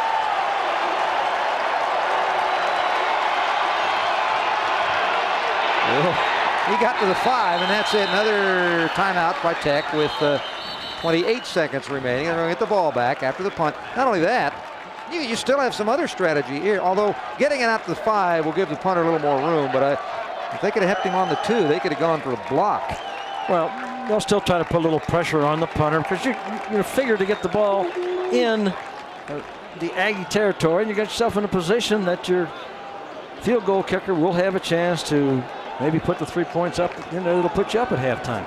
Southwest Conference, of course, this is the first game for the Aggies, but the standings going into play today had Baylor and Texas on top, as they both had victories over Texas Tech and SMU respectively. Everyone else just opening up: A&M, TCU, Rice, and Houston, and then Texas Tech and SMU.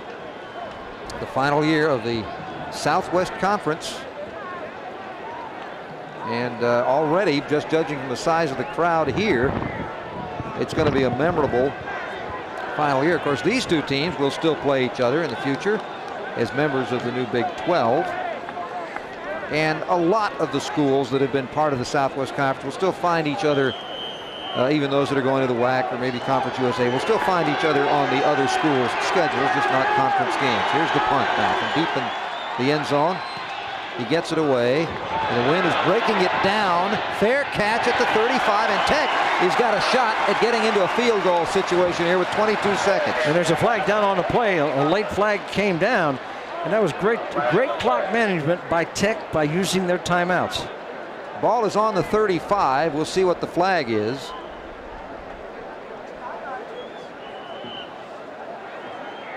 Oh, push, and it's against Texas A&M. It was a push. Legal. Here's the official call.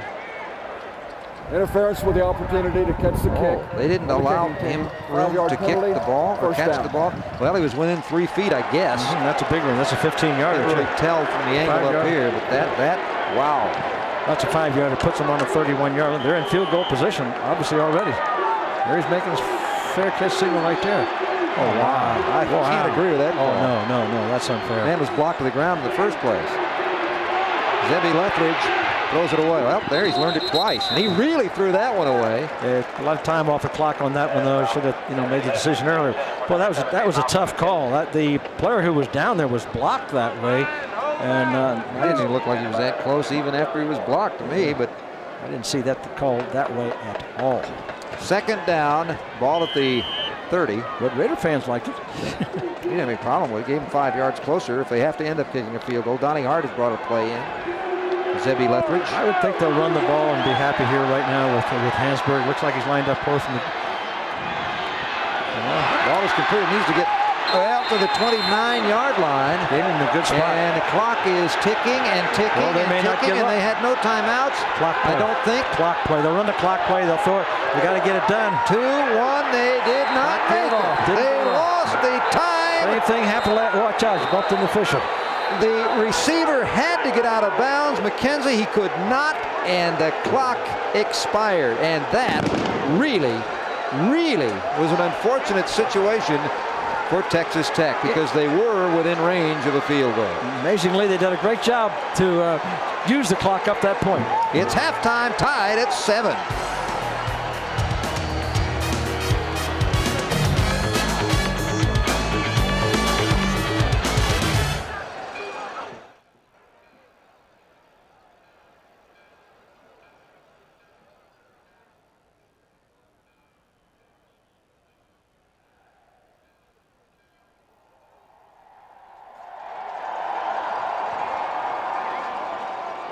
Gentlemen, now forming at the north end of Jones Stadium, the nationally famous Fighting Texas Aggies band.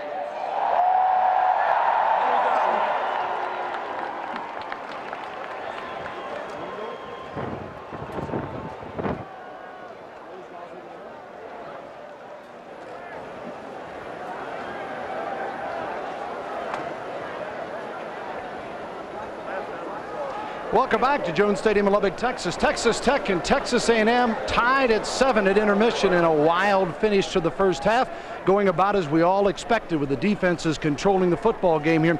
Great first half of action at sold-out Jones Stadium today here in Lubbock. Welcome back, everyone. I'm Bill Land along with Ed Biles and Greg Lucas up top, and we're ready for our halftime activities. Today we're going to have a chance to visit with James Dickey, the head basketball coach here at Texas Tech, as the Red Raiders start practice in just a few weeks. Also have a chance to check in with the athletic director here of the Red Raider program, Bob Bockrath, and later on we'll have a chance to hear from the Texas Tech band. But before we do any of that, let's find out more about how you can get souvenirs of all kinds, shapes, and sizes from the Double T Shop.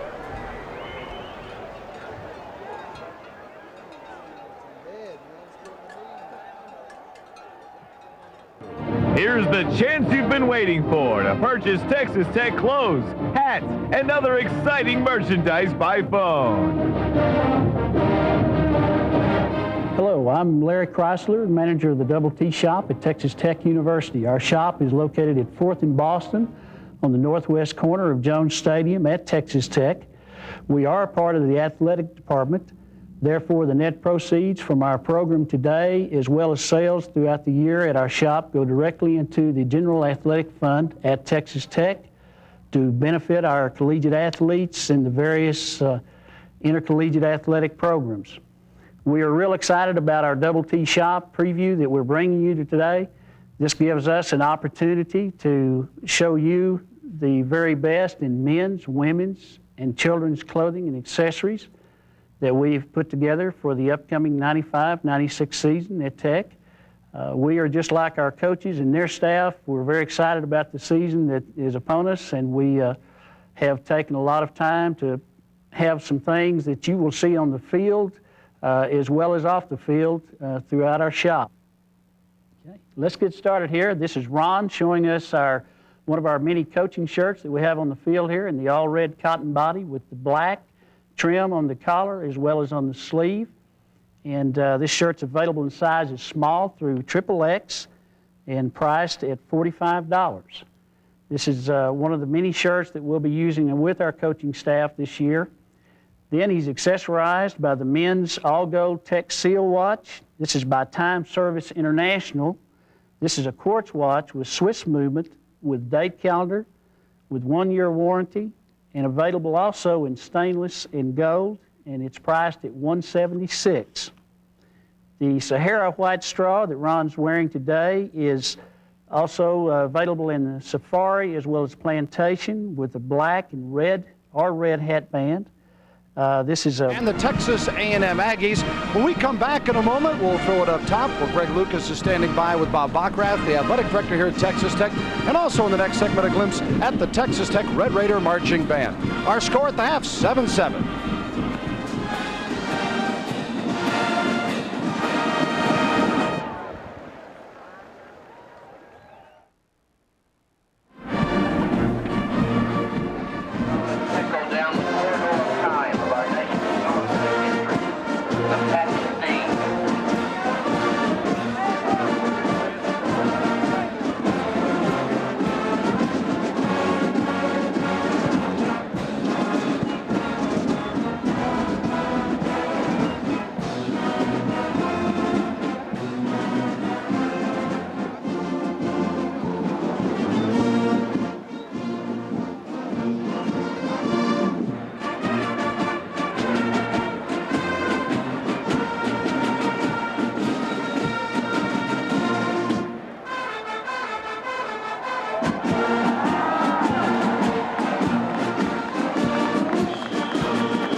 Welcome back to Lubbock, Texas, and Southwest Conference football. Our score is 7-7 at the half with Texas Tech hosting Texas A&M. Hi, everyone. I'm Bill Lamb with you again.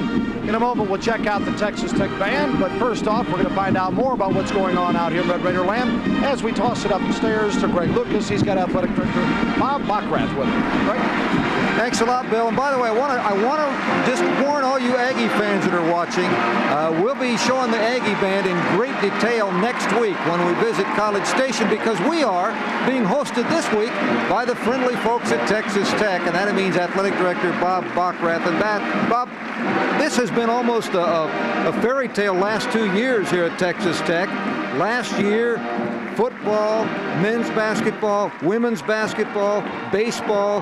This is a school of champions last year. You haven't had a track to follow. It was. In those 4 sports, we had an outstanding year last year, and we're very grateful for the great coaches that we have and the great athletes that got us to that point a year ago. And of course, our problem now is to try to succeed again this year in the same fashion that we did a year ago.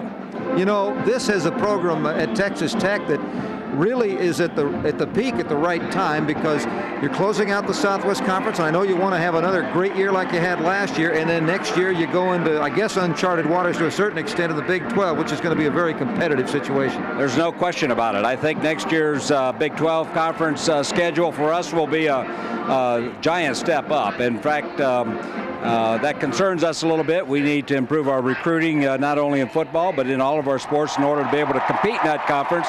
But by the same token, we think it's a tremendous opportunity for our university, and we look forward to that challenge. You know, for years, Texas Tech has always recruited very well West Texas. I mean, this is the school for West Texas. But now, with the success in all the other programs, that makes it a little bit easier, I would think, to recruit not only the other parts of Texas, but the other parts of this part of the country. Well, I think so, and I think going into the Big 12 will help us a great deal in that regard, too, because it takes us sort of out of the Texas mindset and out of the regional mindset, puts us into a much larger geographical area. And I think that will bode well for our recruiting efforts in the future.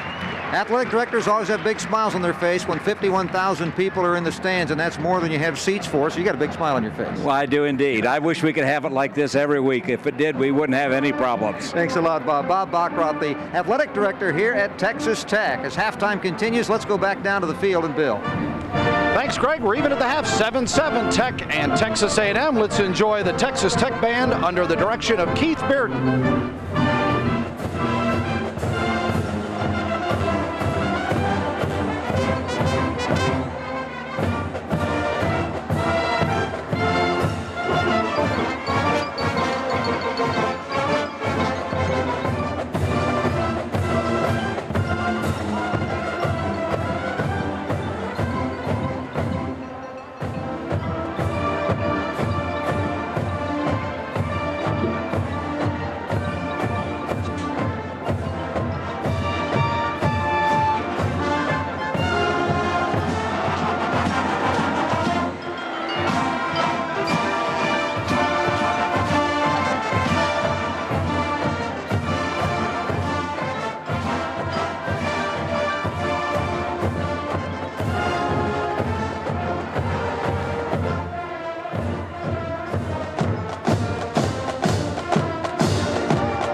The Texas Tech Red Raider Marching Band under the direction of Keith Bearden. Coming up next, Greg Lucas will visit with the Red Raider head basketball coach, Dickey. Stay with us.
Welcome back to Lubbock. You're looking at the Will Rogers statue here in Lubbock as the activities draping in crepe paper by the Red Raiders students as they get after it, and how. A sellout crowd enjoying halftime activities where our score is 7-7, Texas Tech and Texas A&M. And now up to Greg Lucas with basketball coach James Dickey. Thanks a lot, Bill. James Dickey is always a busy guy all year round trying to corral those new recruits, waiting for the phone to ring on a lot of them. But next week, it's back to the grind. Coaching starts. That's the most fun part. Looking forward to it, Greg. Get a chance to get on the floor with our players on a daily basis and be around our players. And that's always an exciting time, October the 15th. Now, this year, I guess you're not going to be able to do a Midnight Madness things, I understand, because there's some work being done over in the other building, but that won't stop anything. You'll be out there the first chance you get. Well, we're looking forward to it. Our players are really excited. I always felt like as a player and as a coach, this is the most difficult time from the time that school begins until October the 15th. And once it gets here, people are really excited. I know our players are anxious to get to work. We have a lot of work that we want to accomplish this year. We were very pleased to be a part of the conference championship last year, but disappointed in not making the NCAA tournament. So I know these returning players are excited about getting to work. Yeah, Texas Tech's men's basketball team, one of the four big sports that won championships last year. But as is the case with every college sport, you always lose people during the course of graduation or eligibility ends. And what do you got back, and who's gone? Well, Greg, there's no doubt that we'll miss Lance Hughes and Mark Davis, over a third of all of our production, and we certainly will not have as many dunks this year as we did in the last 2 years. But we've got some veteran players coming back. Jason Sasser, who I think has a chance to be an All-American and Player of the Year in our league. Darvin Ham, who will be a 3-year starter for us, an outstanding athlete who really elevated his offensive game near the end of the season. So we have some experience. We also have some youth and some newcomers in our program, and we're excited about the opportunities. We think that we can be a good basketball team again this year. And those Raider fans out there that are watching and say, oh, gee, we love the dunks. The Ham dunk is back, so there'll still be a number of them. We'll get a few dunks this year, but when you look at Lance and Mark, they were so athletic, and they were very exciting, but we feel like we can be balanced. We've got to be better defensively, especially late in the year. In March, we didn't play particularly well defensively. We've got to take better care of the basketball. If we can do those two things, we think that we can have a very good college basketball team. I'm going to make you a salesman now. What's the easiest way for these Raider fans to get season tickets? Who do they contact? What do they do? Well, if they would just call our ticket office here in Lubbock, and if not, feel free to call the basketball office, and I'll be happy to put them in touch with them. James Dickey, salesman, recruiter, outstanding coach. Good luck again this year. Thanks. Always a pleasure to be with you. Thanks for having me on, Greg. We're going to take a break and be back at halftime. It's 7-7, the Aggies and the Raiders.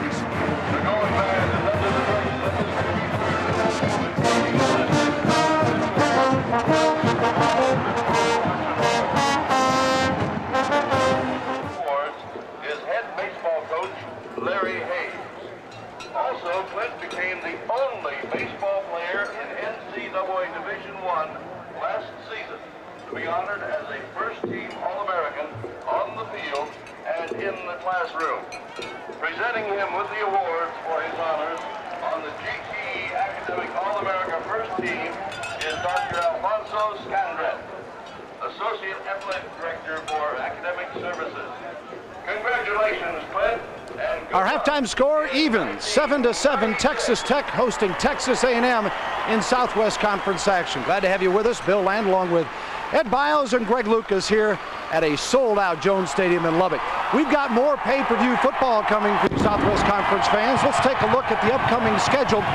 Next week, as a matter of fact, in College Station, we'll have SMU and Texas A&M on the 14th. On October 28th, it's Houston versus Texas A&M at 1.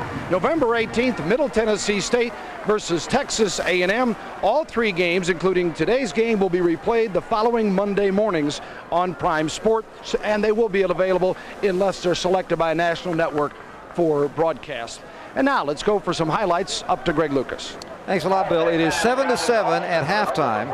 And as you can imagine in a game like that, the defense is dominated, but there have been some plays. For instance, Ed Biles, McElroy's been kept in check. One time he wasn't. It meant 7. That's exactly right. He did a good job on this one running play here that he took in the 7 yards or 8 yards for the touchdown. But for the entire first half, McElroy's had 12 carries and only made 25 yards. So by and large, They've done a great job. Now here's an interception. You see Pulley going back to pass. Tries to force it in there a little bit. Great job by Robert Johnson making the interception. He's in had great position on the outside, stepped right underneath and made that interception. Now you can see, Lethbridge back to pass, and here's a touchdown pass to Hart, who beat Mickens on an out-and-up pattern right down into the end zone. Safety help coming over rather late on that play. Mickens might have been expecting some help, but he didn't get any. Each team has had a chance to score extra with field goals. They did not. Let's take a look at the statistical story in the first half. First downs even, the rushing way out of balance. And only 19 yards rushing for Texas Tech and 40 for A&M, so you see both defenses stop the running game. 176 yards for A&M, 149, one turnover, the one interception, time of possession about the same. And of course, we've got a tie football game, and that's about as it should be. Maybe Tech should have had a field goal there right at the end. Of course, that rushing total, we have to caution you also, is including the losses behind the line of scrimmage on sacks. Hanspard himself has done better than that, but the total is low. Well, Corey Pulley, who was shaken up at one point in the first half, came back. He'll be in the lineup. His team will have the football. The Aggies actually won the toss and elected to make their decision for the second half. There you see the numbers for Pulley. Perhaps he would like to have a little bit better percentage. There's McElroy. Now here again is the advantage for Texas Tech, though, because the wind is very strong behind the kicker. Therefore, this is going to make it maybe tougher to run back. Well, he got that ball kicked up. He's going to kick the ball over to the right side, over to Parker. He's not going to kick the ball to McElroy. He's definitely aiming short and high down that side. Parker will have to field it. Sir Parker at about the 14. And he gets it back across the 25 to about the 27-yard line. So it's first down. And they will put the ball in play there. Well, it's always fun when a second half starts to see what kind of adjustments are made or not made. And McElroy is going to be one that they're going to want to see a way to get him the ball in a spot where he can gain some yardage. Well, you can see McElroy 11 carries for 27 yards there in the first half, and that's not like his normal statistics. You can see that his effect, though. You can see the defensive kickoff right there, the way they kick the ball off, keeping away from McElroy. Bottom of 27, first down, and we have started the second half. It is a 7-7 football game. The Aggies Pulley puts it in the air, and Connell has the ball on a first down across the 40 to the 43. Sean Hurd with the bump. Connell's had a good game. The 6'2 junior transfer from Fort Lauderdale, Florida, has been the #1 receiver, and he has shown why. Yeah, but again, you see he's thrown off that back foot. He really doesn't step into him. Connell has to go up and make an outstanding catch to catch the football. It's a first down. The ball is spotted at the 42-yard line in Aggie territory. Aggies have the ball. There's Connell, 3 receptions, 86 yards. That's 16 receptions for the season. Perhaps a change of play at the line of scrimmage. McElroy has an opening. Cuts inside the midfield, down at the 49-yard line. Pickup of perhaps 7. Zach Thomas got to him. And also jumping in there to squeeze him down, Dane Johnson. It's a 2nd and 2. That's one of the few times we've seen some running yardage and open yardage for McElroy. It looks like he might be hurt on the play.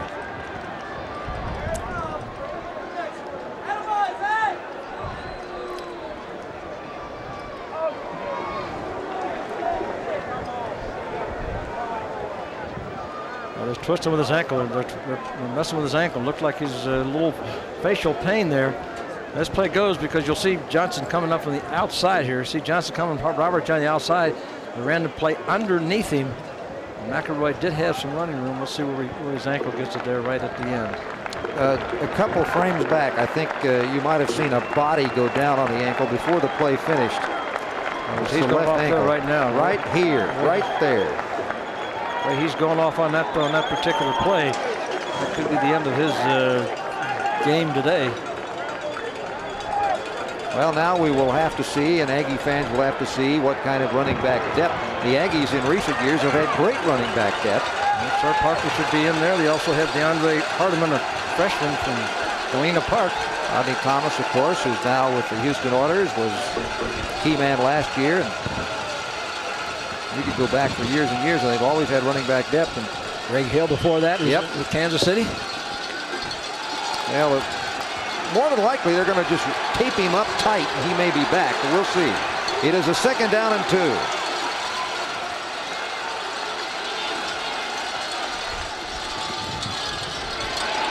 give on the pitch is to DeAndre Hardiman, the freshman from Galena Park, North Shore, and he has enough for the first down.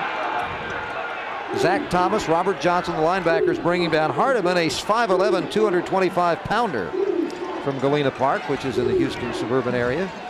It's a first down. Well, he made all kind of yardage. They're working on the ankle over there, trying to look like they that shoe off and do a retape job. Taking that shoe off gingerly there. That's the 10th carry of the year for Hardiman, and it's a first down. He's got his fullback, DeTron Smith, who is a true personification of the blocking back. He rarely runs the ball. That ball is intercepted. That was a tough pass to throw. Long way to throw it, and Verone McKinley stepped in front of it. You know, you look at it, Ed, and it's like, well, it's only 15 yards downfield, but it's across the field. The ball's in the air a long time. Well, you got to throw it. You know, you're not throwing against practice and against your team. The defense is going to close on the ball. Kind of just doesn't throw much on the ball. There's not much on that ball. See the ball, how long it takes that ball to get out there? Defensive back can recover. Good job by Verone McKinney, the sophomore, to make the second interception of the ball game. And the turnovers will kill you. That's the 4th interception of the year. 2 of them in this game against Pulig, and not where to go much by Lethbridge. He gets about a yard. Keith Mitchell with the tackle. Well, it kind of looks like that might have been a messed up play. Someone missed an assignment on that play. Lethbridge looked like he thought the play was supposed to go to the left. Most of the other people look like they're running the play to the right. You can see the play right there. He makes a fake, and I don't know whether he thought he could bootleg it or what, but this wasn't much designed to that play. Donnie Hart brought the play, and he and Darden are wide to the top of the screen. Lethbridge looking that way. Goes to the tight end inside across to the 48-yard line. Not enough for the first down, but a completed ball. Dot Nguyen making the tackle on the tight end, Fiebriger. Well, you can see McElroy walking around barefoot there, trying to see whether he can put any weight up on the toes. If he gets some weight up on the toes, that ankle will be okay. If you see him get up on that toe, right now he's walking a little flat-footed, but he's going to have to get up on the toe before that trainer or doctor will let him go back in that football game. Also, no noticeable swelling yet, so if he can walk on the toe and they can retape him, I'm sure he'll be back. It is 12:34 to go, third quarter, still 7-7. Defense jumps, gets back, flags down. This is going to be play. They'll get 5 yards. It's going to be a first down. See again, this is what Texas Tech doing a great job of alternating their starting count. Those defensive linemen in anticipation. This time, instead of going on that quick count, they're going on the second or third count, and they're trying to anticipate instead of looking at the ball. Defensive line coach Bill Johnson not going to be real pleased with his defensive linemen with the offside penalties today. Other coaches on the A&M defensive unit include Phil Bennett, the coordinator, and linebackers coach. Bill Johnson, the line. Larry Slade, the defensive back. Sean Slocum, the outside linebackers and special teams. There you see, it's rather obvious. Well, you can see, look, and you can see with the Lethbridge changing up his voice in his cadence, and the quarterbacks are all getting very good at that. A&M 7 penalties. So a couple of them were crucial first penalties that gave Tech first down. And Lethbridge's going to have to call a timeout. Didn't know what to do with what he saw, and we will take a break, and we'll be back. 12:15 to go in the third period. Tech 7, A&M 7.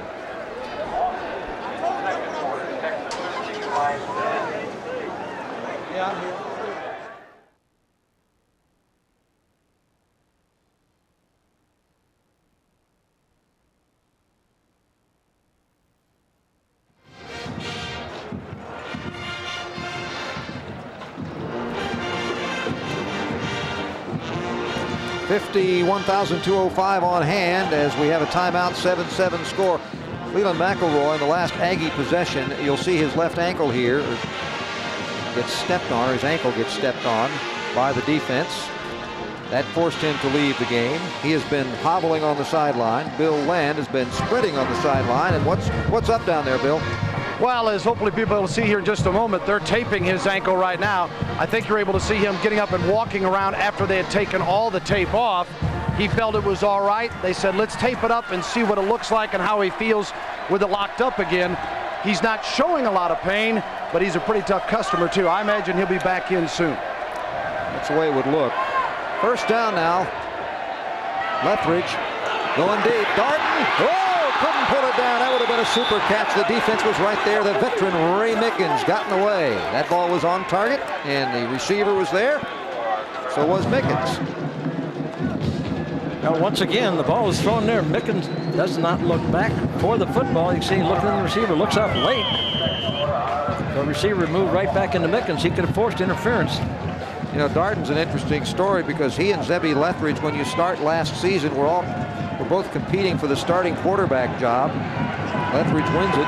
Darden wants to play. Darden's a sophomore. He's a wideout.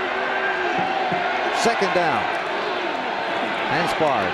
Oh, what a stop in the middle. Here's the first man to get him. Big Edward Jasper, I bet. The 291-pound news guard from Troop. Nothing on that play. Oh, he's got that good nose guard play. He's got that low center of gravity. Is that another way of saying you got a little bit of a... No. Like Curly Culp was having a great nose guard play. Well, I know he had that little role. Well, he had that low center of gravity. Oh, it's really hard to get underneath those shoulder pads and tough to block them. They can kind of move up and down that line of scrimmage. Remember, ladies and gentlemen, that's the new word of the day, center of gravity. 11 minutes and 36 seconds in the third. Incomplete. That ball was... That was a hoper. Donnie Hart was intended. Donovan Greer was covering. And Zebby was hoping that one would work. It's fourth down. I think, Greg, they felt like if they could get the Aggies up in the two-deep situation and the corners playing bump and run, then maybe they could outrun them. Two of those passes in that series was just that type. They felt like they could probably run right down the field, and maybe Lethridge could put up and they could make the catch. But to no avail. Brad Cade will punt. Ray Mickens is back. Cade has had a good punting game, and he's got the wind with him this time. He's done it against the wind as well this game. This one's high. The wind will float it back. He's going to try to get it inside, and he does. What a great play inside the 5-yard line. I'll tell you what, the special teams on Tech, particularly on punt coverage, has been superb, but it all starts with a punter. Cade has done a great job. Oh, yeah, but Coleman, what a great job Coleman has done on two of these punts. One he catches. Look at this play. He gets down there, pushes himself back to the end zone, pushes the ball back into the end zone. Now he can go into that end zone. He's averaged about 40 a punt, and that's a good average because he doesn't have a breakdown here as how many of those have been inside the 10. But this game they've been great. They've been there. They've been long and kept short. Here's Coleman as you take a look at him lining up defensively. Texas A&M with a football. The give goes to Hardiman. Hardiman swinging outside, 5, 6, 7, 8-yard line, and he's out of bounds. Once again, A&M not turning anything up. They're running an awful lot sideline to sideline, trying to beat people to the outside instead of turning it up through there. It was an inside hole in. Dane Johnson ran him out. Pulley goes over and takes a quick look at the coaches on the sideline to get a little bit of an idea of what they want to do on this 2nd and 7. Now, to a certain extent, Texas A&M may be looking like a team that did have a week off last week. On the other hand, it's a tough place to play, and you're going against a football team that could very easily have been 3-0 this year with a couple of breaks. Hardiman again pushes his blocker out of the way, but is going to be, looks like a little short of the first down. Dane Johnson made the stop. He might have gotten about 6 of the 7 he needed. Depends on where they spot it. Hardiman's a load once he turns to go straight upfield. Again, talk about that 225 pound. See, sideways, you can't do anything. Now, once he turns up, see him running low, lowers that shoulder and goes forward and gets up that extra 2 or 3 yards. The official word on Hardiman is questionable from the sideline. McElroy. McElroy. Hardiman will stay in. He's not questionable. He'll play as long as McElroy's out. 3rd down and 1. Hardiman, and it may be enough, but we may have to see where they put this ball down. That's going to be real close. Depends on the spot. Officials coming in from the sideline. Monte Rager making the stop. Let's go down to the field again for Bill. Thanks, Greg. Leland McElroy is ready to go in, and if they get the first down here, I'm assuming he will. They taped his ankle, retaped his ankle, and then after he put his socks and his shoe back on, they taped it outside the shoe as well, and he ran a little bit in slow motion on the sidelines, and didn't look like just a barrel of confidence, but said he wanted to go back in. They're going to give it a try. And, you know, one of the questions came up is this is just his 4th game as a starting tailback at Texas A&M about his endurance, and he had addressed that this week, saying he wants to prove that he's a guy that can carry the load all year long. So no shock that he's coming in now. Yeah, he's going to carry it as you see him sort of hobbling back in. The double taping, as much as anything, is it not, Ed, to also just protect it from getting any further damage? Yeah, but, you know, Hardiman's done a good job in there. Now you're you need to be extremely careful here with running the ball, I think, with McElroy right now. This kind of a situation where the back has a tendency once in a while to put that ball on the turf. Well, McElroy is the lone setback. Detron Means is there to block. Fake this way, goes the other way on the quick out pass, and almost intercepted. Knocked down by Marcus Coleman, who had nothing but goal yard and goal line in front of him. Well, Marcus Coleman has been a very impressive defensive back. 6'2", 208-pounder. He almost was able to intercept that one. He is the Raider back, which is basically your combination safety extra linebacker. Roams all over the field. And he does. He goes after the ball. He's a good one. 7-7 is the score. 10:05 to go, third quarter. Second down and 10. Aggies on their own 18. McElroy. First down and breaks through to the 31-yard line. McElroy brought down by Coleman. Well, the ankle didn't stop him there, but it also was the fact that his right side of his offensive line gave him some room. Oh, but he did a good job, though, as he turned up here. You know, again, all this running east to west. They better start doing some more north and south like he is here. He made a good move there. Now he has a little feel for what's going on, but still doesn't show that burst. That wasn't quite the burst he had. Did a good job of running under control, looking for the hole. There he is, makes a good move back to the inside, still under control. He had quite that burst that you normally see from him. Calvin Collins did a great job, though, tying up the defense. Calvin, the right guard. First down. Pulig. Connell knocked away. Oh my, another great defensive play. Verone McKinley, the senior from Dallas. That pass was on target. Got to give this Tech secondary a lot of credit. Very few passes where there hadn't been someone right there close enough to make the play. Always thrown pretty good by Pulig that time, right down in there. But again, McKinney, great job of coming over the top, using the right hand to knock it down and keeping the left hand away from the receiver. Notice who else was around the ball, didn't you? Old Marcus Coleman was coming up if they had to have help on the tackle. Well, he has got a nose for the football. It is a second down and 10. Ball still on the 31.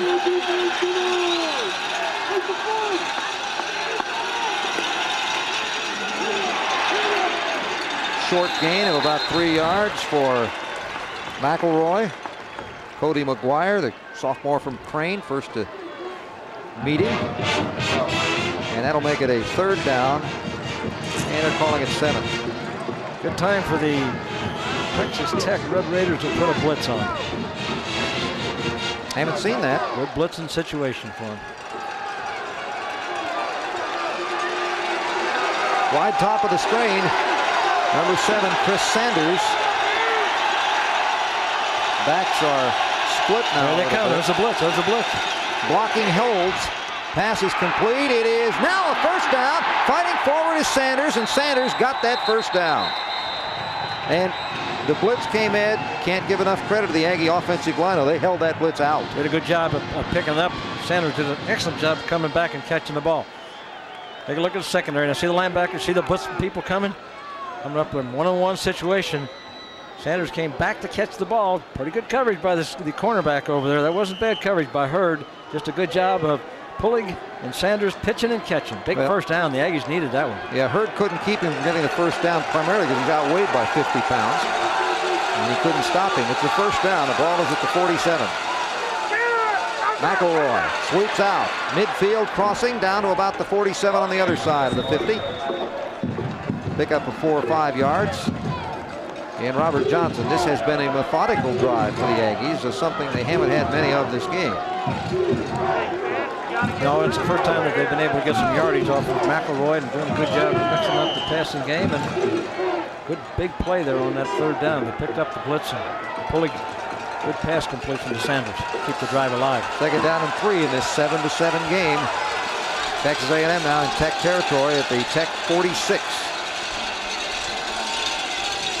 McElroy, line of scrimmage and no more.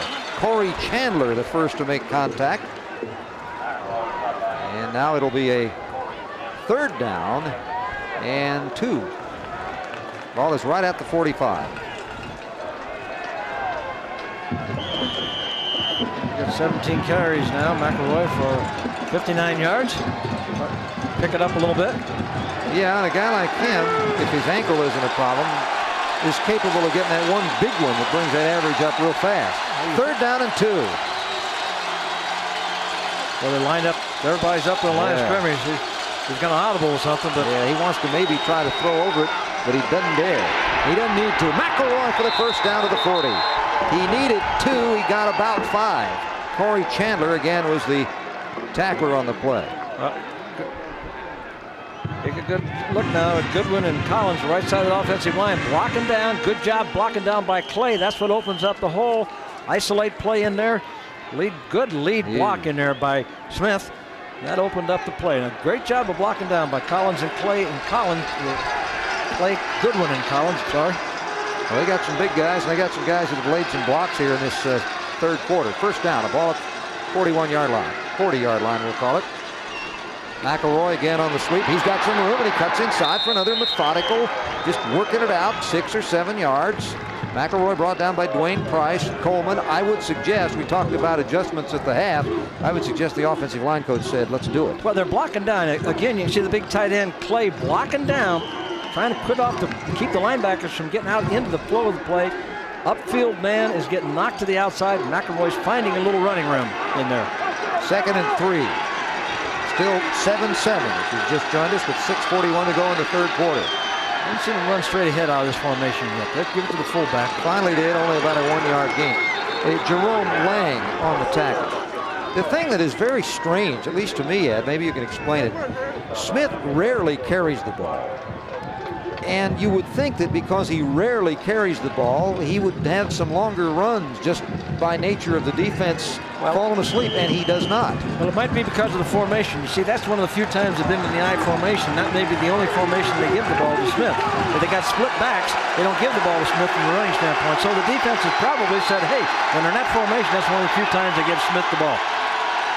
3rd down, 3. McElroy gets past the trip up, and the 1st down across the 30, down to about the 28-29-yard line. It'll be a 1st down. McElroy. He just escaped being dropped behind the line of scrimmage. Well, he's showing you he's a great football player. Went out with an injury, jumps here, comes down on the ankle, and again goes straight ahead and makes a yard. I think he's showing you the competitiveness of him, the type of spirit that he has, and why he really is being considered one of the top backs in the country, and why he's a Heisman Trophy candidate, and why he's going to be the #1 draft choice in the NFL draft this coming year. Robert Johnson's a guy that almost tripped him up. Now McElroy, nowhere to go that time. Smash, crash, bang. Cody McGuire, 74. Cody, a sophomore from Crane, Texas. Rieger, the defensive end from Waxahachie, only a freshman. This is a young front line. You got a junior, sophomore, freshman. Sean Johnson also plays in on that front line a great deal. He's the only real senior that is seeing a lot of action on this Tech defensive front. And I'll tell you also, Texas Tech is always a well-coached football team. 2nd down and 12. McElroy tries the right side. The defense is there. They try to string it out. He still cuts inside and gets a couple. Dwayne Price ran him out, the sophomore from College Station. He's run out of bounds inside the 20, well, right at the 25-yard line. I think McElroy a little bit tired now. Going to get a little substitution in there for him. 3rd and 4. McElroy leaves, and coming back in is DeAndre Hardiman. Aggie fans trying to get their team fired up as they're heading down into the Aggie area. The band down on this end of the field. There you see the score and the time in the 3rd quarter. It's 3rd down and 8.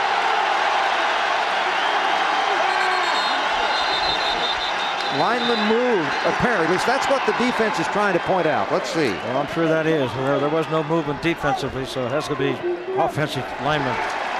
Hunter Goodwin, the right tackle, was spotted. Well, what's he going to do? He's on the end. Yeah, well, there it is. Just that little flinch. That's enough. He says, he moved. Let's go. Especially on the end of the line, they picked it up awful easy. Yeah, they had help, though. Helping out there, by the way, give him credit, Anthony Armour. 3rd down, 13. I think they're going to blitz this time. They're sitting back a little bit. Pulig is hit from behind. The ball is loose. Picked up by Texas Tech. It's Texas Tech football. Anthony It is a first down Tech, and the Aggie scoring threat is stopped. That's probably why Hunter Goodwin was trying to cheat back a little bit on the play before. He couldn't get back quick enough to pick up the blocker. Take a look at Goodwin. He gets beat to the outside. His man gets around him. There's the pressure. That's what forces the fumble. That's Armour on that, and the pickup by Zach Thomas. Well, he must have anticipated he's going to have to get back here and get set up, and he just didn't quite get set up. Now, interception and a fumble. Quickly up to the line of scrimmage. They tried to catch him off stride here, and they came up quickly. Lethbridge throwing deep. He's got a man, and it is number 10 for the Tech Raiders. That's Bo Adams. Adams on the catch, the senior from Schulenburg, and a first down. They came up the line of scrimmage real fast that time, Ed. They didn't want to get the defense any time to take a look at it. Well, they're mixing that up well. They come up fast a lot of times, going a quick count. Sometimes they go on a long count. Mixing, they got the Aggies defense a little bit off balance. Adams goes to the top of the picture. You see him just below the 40. Hanspard to the left side. Hanspard spins inside of the 30 and is run out of bounds. Well, he's run out of bounds actually about the 32. Dot Nguyen making the knockout. David Maxwell helping out, and it's going to be a gain of, maybe 5. We'll see where they finally spot it. Almost exactly 5. Second down. You can't keep making mistakes. The Aggies had the ball 2 times this half, 1 interception and 1 fumble. You keep giving the ball to your opponents, they're going to say, hey, these guys don't want to get it today. This is a chance for us to win a football game. At the 31-yard line, again, Adams, the wide receiver, top of the screen. Scoville to the bottom of the screen. And a sack. Keith Mitchell, the outside linebacker from Garland Lakeview. Oh, the defense has come up with some big plays both ways on this game. Boy, was that a big play. Second down and 5. Now you're going to come up with a third down. Good push. He just took Hansbarg and just goes right by him. Good job by Mitchell. Of course, Mitchell, 223-pounder. Hansbarg, 190-pounder. He just pushed him right back in the lap of the quarterback and made tremendous play for the Aggie defense. You know, you can have a football game that's 7-7 in which the defense dominates. That can be boring because it's just 1, 2, 3 punt. Here we're seeing plays behind the line of scrimmage. We're seeing interceptions. We're seeing another play behind the line of scrimmage. This is exciting football, even if it is not offensive. Edward Jasper, despite his 291 pounds, comes blowing through. Well, the thing they did, they took Texas Tech right out of field goal range for those last 2 big plays. Look at that. You talk about a jail breakout, about 8 of them coming up through there, 4 of them in on top of the quarterback. Cade will punt once again. Now watch this Texas Tech punt cover team. They sometimes catch their own punts. High in the air, going down to try, and not quite getting to it was Coleman, but he tried. That'll go into the end zone, back out to the 20. We'll take a break. 2:58 to go, third quarter. It's Tech 7, A&M 7.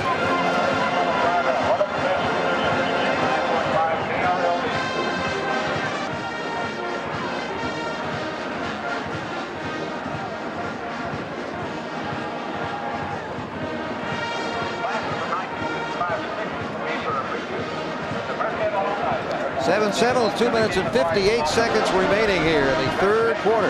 Don't forget that Tuesday night at 7:30, the National Hockey League returns to Prime Sports as the Dallas Stars take on the Calgary Flames. Catch Mike Modano and the rest of the Stars in action as they begin another run for the playoff. The Stars of the Flames, Tuesday at 7:30, live on Prime Sports. Down on the field is Bill Land with a rather well-known and effective baseball player of note. Bill? Thanks, Greg. Yeah, All-American Clint Bryant of the Texas Tech Red Raiders honored at halftime today because of his academic prowess as well.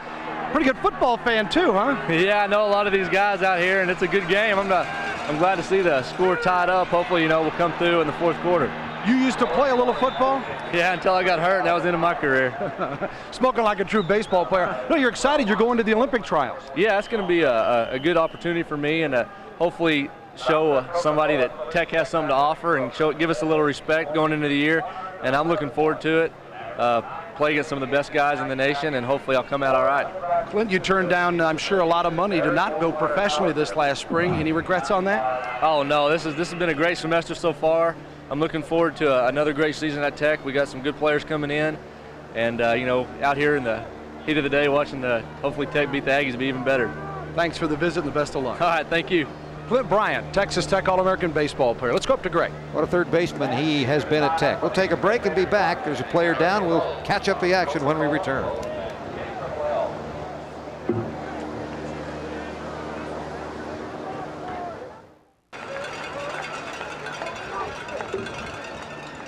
Read the University Daily, Texas Tech's award-winning student newspaper for coverage of Texas Tech football. That's Jerome Lang, the 6'3", 264-pound junior from Crosbyton, defensive tackle for Texas Tech. And here's what happened to him. Watch number 76. Ooh.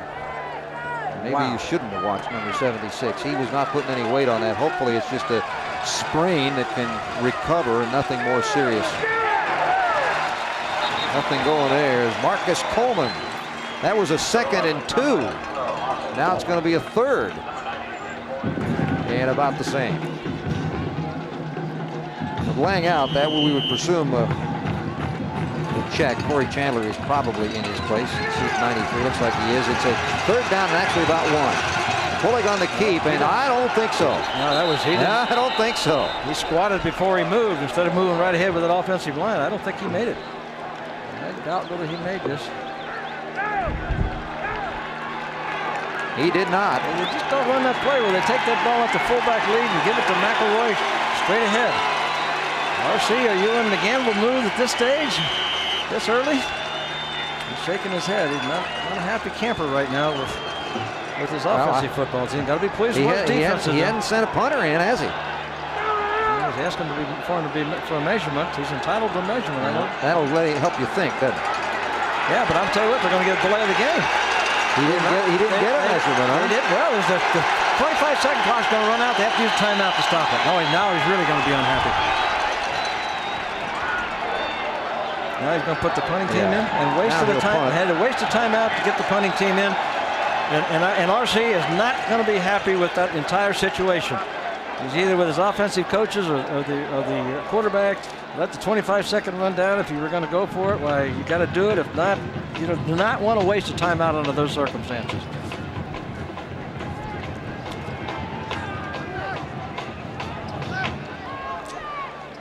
The fact that this is a close game should be no surprise because Texas Tech has given R.C. Slocum more trouble than anybody else. Oh, they've won 5 out of 6, but look at the winning margin. Up to this game, however, most of the really close games have actually been played at A&M, strangely enough. Right. But look at that, 9.3 points average winning margin against the Southwest Conference in R.C. Slocum's coaching career. Of course, he's the best current coach that's going with his record in the Southwest Conference. He's also never lost an opener in the Southwest Conference. He's 6-0. The punt will come from about the 20-yard line. Pretty good distance on it. Dane Johnson up to the 30, 35, 40. He's got a run. He was slowed down just a little bit. Otherwise, he might have been able to go all the way. He got to the 50-yard line. Larry Walker was able to finally get him down, and it's going to be a 1st down for Texas Tech. They have had pretty good field position in this half, but have not been able to score. Now let's see who got a hand. It's a middle return. You can see this is a called return, middle return. You can see the Texas Tech Red Raiders blocking to the outside, not trying to get to the outside. This was a call by the special teams coach, middle return. Good call, good job of execution. Good block by Marcus Coleman, and Jason Andrus is the guy that just got a hand.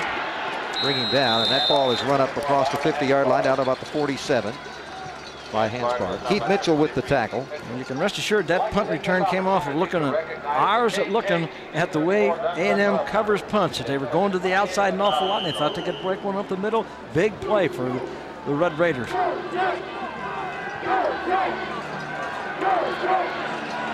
First score of the game came back in the first quarter. McElroy went 8 yards, and Hart from Lethbridge tied it.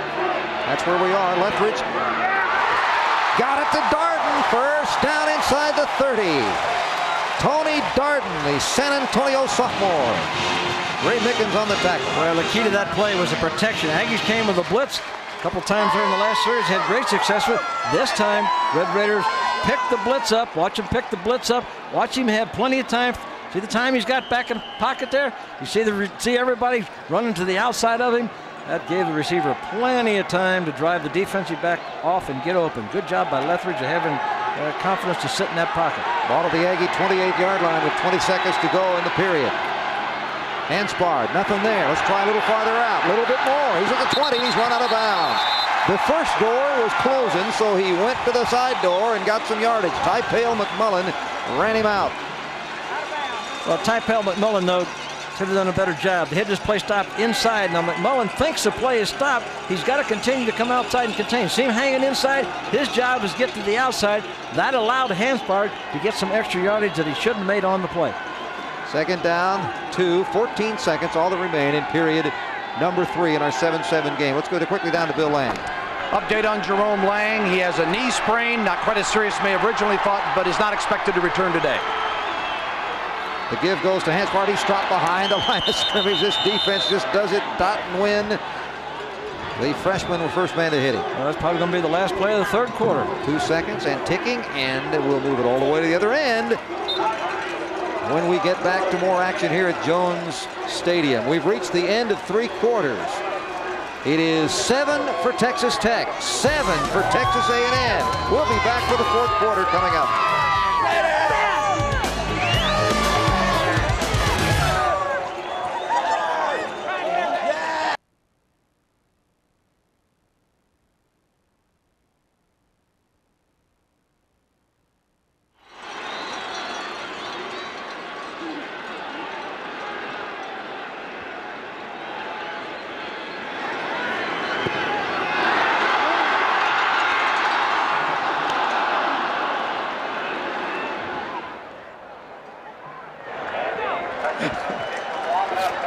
It's 7-7 as the crowd here is all fired up because they got to watch a little interlude here between periods. A gentleman tried a field goal attempt. Now this is for $25,000. The kick for cash. And look at this kick. He's got the distance, but he's wide to the right. Oh, didn't play the wind. Back to the action. 4th quarter start. Pass in the end zone, incomplete. No flags. Just good defense. Hart was covered very closely there by Donovan Greer. Well, another field goal attempt. 4th down. Well, each team has missed on field goal attempts. And that's why we're still tied at 7. Ball at the line of scrimmage is the 20. So you put it back to about the 28. It's just inside the 20. I think he's going to make this one good. 38-yard field goal attempt. Tony Rogers.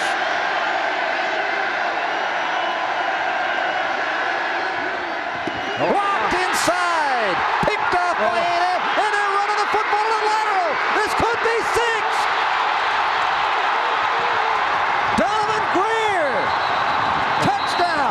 Great play, but I'm going to tell you this, there's going to be a big argument. The official didn't see it. Oh, there he is. I was going to say, it was a forward lateral. The lateral was a forward. I was going to say, if I didn't see a flag on this play, there will be controversy, but they caught it. The official right there didn't look like he caught it. This is going to be a forward lateral. It will still be the Aggies' ball and a good block, but it will not be a touchdown. See if we can see this from a low angle. Here's the Reggie Brown is going to block it. Well, 46, Reggie Brown. Now, Greer here on 27 on the left. Look what happens with him. Greer has it. No, Reggie Brown had it. Here's where the lateral came. And it was just enough forward from that sideline. In fact, I agree with you, Ed. As soon as I saw it, and here it is. Yeah, there it is. That's forward.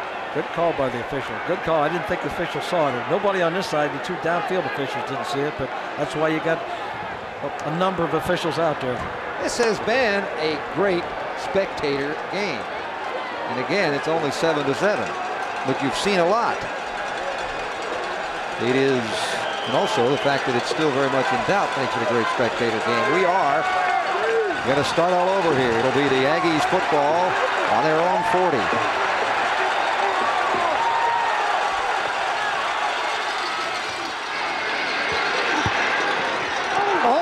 Picked off. Whoa, my, into traffic the pass went. Chris Sanders intended. Dane Johnson and several buddies were right there. There's only about 3 dark-colored jerseys right in that area. He's dodged a couple bullets here now with passes that he's thrown right into where there was a lot of trouble.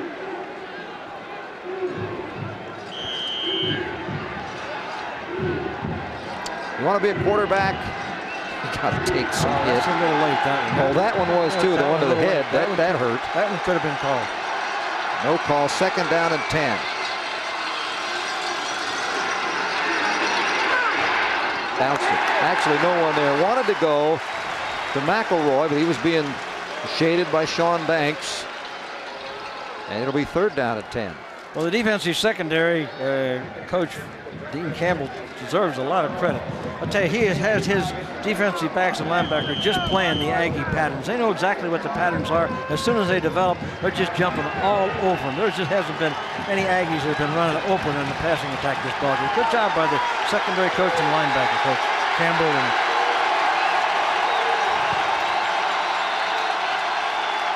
3rd and 10. Out of the shotgun, Pulig inside. He has got the 1st down as the receiver on the far side. By the way, that's Dante Hawkins, and the last couple times he's been in the game, it's been the same play. They better be watching for that, huh? Well, Johnson on the tackle. That's a run and shoot screen coming from the outside. You see the lineman going down, waiting for the receiver to come in. See, they're going straight downfield instead of moving out. He realizes that. Again, we talked about this earlier. This is a play that's been taken out of the run and shoot offense. It's a 1st down. Cross midfield, Aggies with the football. Play comes in from the sideline now. Is being hauled in by 87 Derek Spiller. McElroy up the middle. Pickup of about 3. 2nd and 7. Dane Johnson coming up from his safety spot. See, when you're running back there in a single back attack by himself, all those linebackers have to do, the 2 linebackers just key on him. If you don't have a lead blocker in there, lead to play for him, that linebacker's going to watch him and go wherever he goes, and that's what's happening to him. That's why some of those plays that needs that extra blocker back there. 2nd down, 7. The ball is, as you can see, that yard line it's nearing is the 45. In Texas Tech territory in this 7-7 game. Fake. Drop, roll right, throw. It's complete. Sanders has the 1st down across the 35 to about the 33. And Sanders down there on the bottom. He's having a big game catching the ball, but this time he looks like he's shaken up a little bit. I think he landed on that football as he went down. And again, just a step away, you can see how close the coverage is. And we're going to go look back at this play. The secondary is just all over the play. This is close to being intercepted. Great secondary play by Sack. See the team closing on the ball, how long it takes that football to get there. Timing just a tad off. Tail end of the play. Let's see if he catches and falls down. See if he gets knocked down and the ball is in the stomach with him when he gets hit. Yeah, well, it must have been something else because he was pretty much had broken his fall by the time the ball went down. It looked like they might have had that face mask there for a second. Well, while they're attending to Chris Sanders, we'll take a break. Return to Jones Field in a moment. It's 7-7.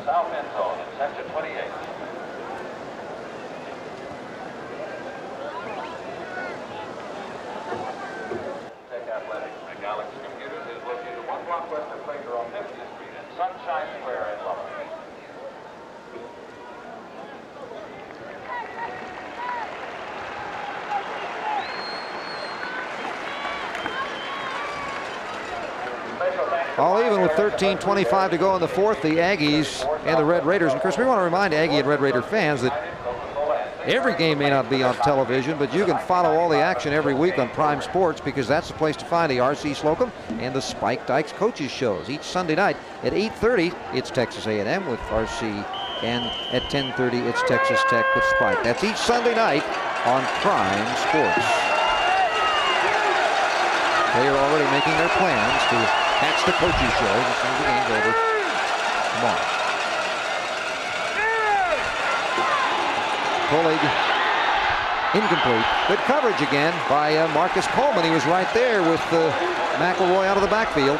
Again, this is what I said earlier. I think the Texas Tech defensive coach done a great job of recognizing to use McElroy on that. He goes out and up. He really runs a flat pass, or he runs it out and then turns it up. And they're doing a great job of anticipating those calls. So it is a 2nd down and 10. Marcus Coleman, senior from Dallas, showing his veteran leadership. Pulig's numbers, 14-30. 2 intercepted. That doubles his season interception total in this game.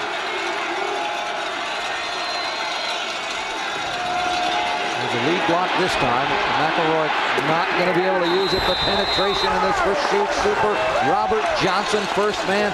But the thing that's so impressive, Ed, about this Tech defense in this game is they never seem to be alone. I mean, they've always got friends around them. Well, they took the fullback and put him in motion. They put him in motion to decide they were going to run the play to. So when he tossed the ball to McElroy, he's limping off again right now. That ankle is, he deserves a medal for the heroic play. But they tossed the ball to McElroy, trying to go to the outside, and the linebackers just flowed with it. Yeah, they gained a yard. It's 3rd down and 9. McElroy leaves the lineup. Hardeman is in at the running back. The Red Raider fans here in Jones Stadium are up for the stop on this play. Bullock is in big trouble. Dropping back, going to have to get rid of it. He throws it out to Hardeman, and they gained about a couple of yards, and that's all. Well, there's a penalty flag down back here. And that could be what do you call it? What was that preliminary call? Personal foul against the quarterback, a knock to the head. It's going to be against Tech. Boy, is that a big call. 3rd down, they'd have had to kick a field goal. That is a big call, and Pulig made a big play here. He was in trouble. He felt the pressure, almost was sacked, thought about throwing it away, has to avoid that play by Sean Johnson. Now comes over here.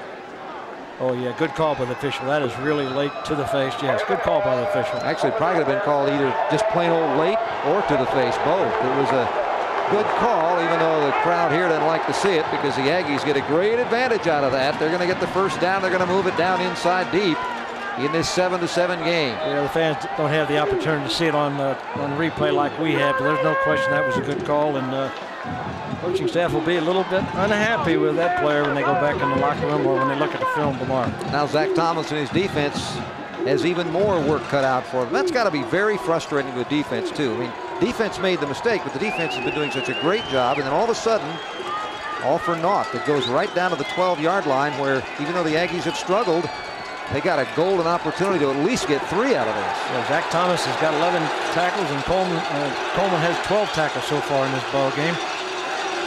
He's a fine backer. Got to run that ball all the time. Pampa, Texas, a senior 3-year letterman. Here we go, first down 12, or first down and 10 on the 12-yard line. Hardeman cuts outside, gets to the 10, maybe a gain of 2. You saw Dane Johnson, number 13. You saw 7 Robert Johnson in on the tackle. And it'll be 2nd down and about 8. Robert Johnson from Lubbock, playing in his hometown here, Texas Tech, a 5'11", 186-pound junior. Led it a couple of years. He is the strong side linebacker. He doesn't get as much mention as Sean Banks and Zach Thomas, but he's had a good game here. 2nd down and 8. Ball's not loose. Fumble, and it is recovered by Tech. The Cody McGuire. Another turnover. Turnovers kill you in football games. Oh, look at the penetration. Look at the See, McElroy came back into the game and couldn't hold on to it. Cody McGuire, Corey Chandler put the pressure on. Yeah, but that penetration, that wasn't Pulig or McElroy's fault. That was an offensive lineman who missed an assignment, allowed someone to get up underneath it. He got to the quarterback before the quarterback got the exchange position. This game is showing all the earmarks of ending the way it is now, 7-7. Well, something may break. We got a lot of time left, 11:15. That was almost bobbled, and no gain by Hanspard as Keith Mitchell comes through. No gain has been the operative phrase of this game for play-by-play announcers. Well, A&M has had 4 turnovers. Texas Tech has had none, Greg. In this half, A&M has intercepted, fumbled, had a punt, and then fumbled again on 4 possessions. Yeah, they've had some yardage in this half, but it hasn't done them any good. It's still tied at 7. Top of the screen, wide out. That's 82 Donnie Hart. Etheridge looks that way, still looking that way. Goes to an inside receiver. He's got Bo Adams. Adams across the 40-yard line. He's knocked out of bounds right there. It's a first down. Donovan Greer got to him, but not now. We've got a first down as Bo Adams, the senior from Schulenburg, makes another big catch. Ball will be spotted inside the 40 at the 39. Look at the protection, look at the time, and well thrown ball by Lethbridge. Adams breaks out wide open. It's like he beat Donovan Greer on the play. All Donovan could do was make sure he didn't go any further than he already had. Well, you're man-to-man and you get crossing patterns. If you don't get pressure on that quarterback, sooner or later the receiver's going to get open. First down on the 39. Lethbridge numbers you see. Hanspard cuts inside, finds a little extra room across the 40. Pickup of maybe 3. Dot Nguyen making the stop. First hit. It'll be a second down. And we'll call it 2. Make it second down at 8. And there's about 10 minutes remaining here now in the fourth quarter of this football game. Aggie bench just doesn't quite in. They're just not quite into this football game. Most of the scoring came a long time ago. McElroy, who is hobbling with the ankle, upset with the fumble, and not happy with the score, paces the sideline. Lethbridge, look out from behind. Lethbridge is dumped. That's a fumble, I think. That may be a pass, incomplete pass. The referee made the call quickly from behind the quarterback. Incomplete pass. The arm was coming forward. Lethbridge is hurt a little bit on that play. Lethbridge is hurt. That's a new quarterback, I believe. He didn't see Reggie. It was Reggie Brown, I think, 46. He didn't see him at all. Let's take a look at it. I think it was Reggie. Nope, I guess not. It was... That's 55. That's... Who is that? That's Jimmy Irby. Jimmy hadn't been playing a whole lot, but he's in here and he makes a big play. That was a good call by the official, too. He did a good job. He almost got rid of that ball sidearm as he was going down. We'll take a break and be back. It's tied at 7 with 9:52 to go in the ball game. Baker Company's interior designers have the knowledge and resources to create the most productive environment. Sponsor of Texas Tech Athletics. Now by our call cellular 1 at 797-355.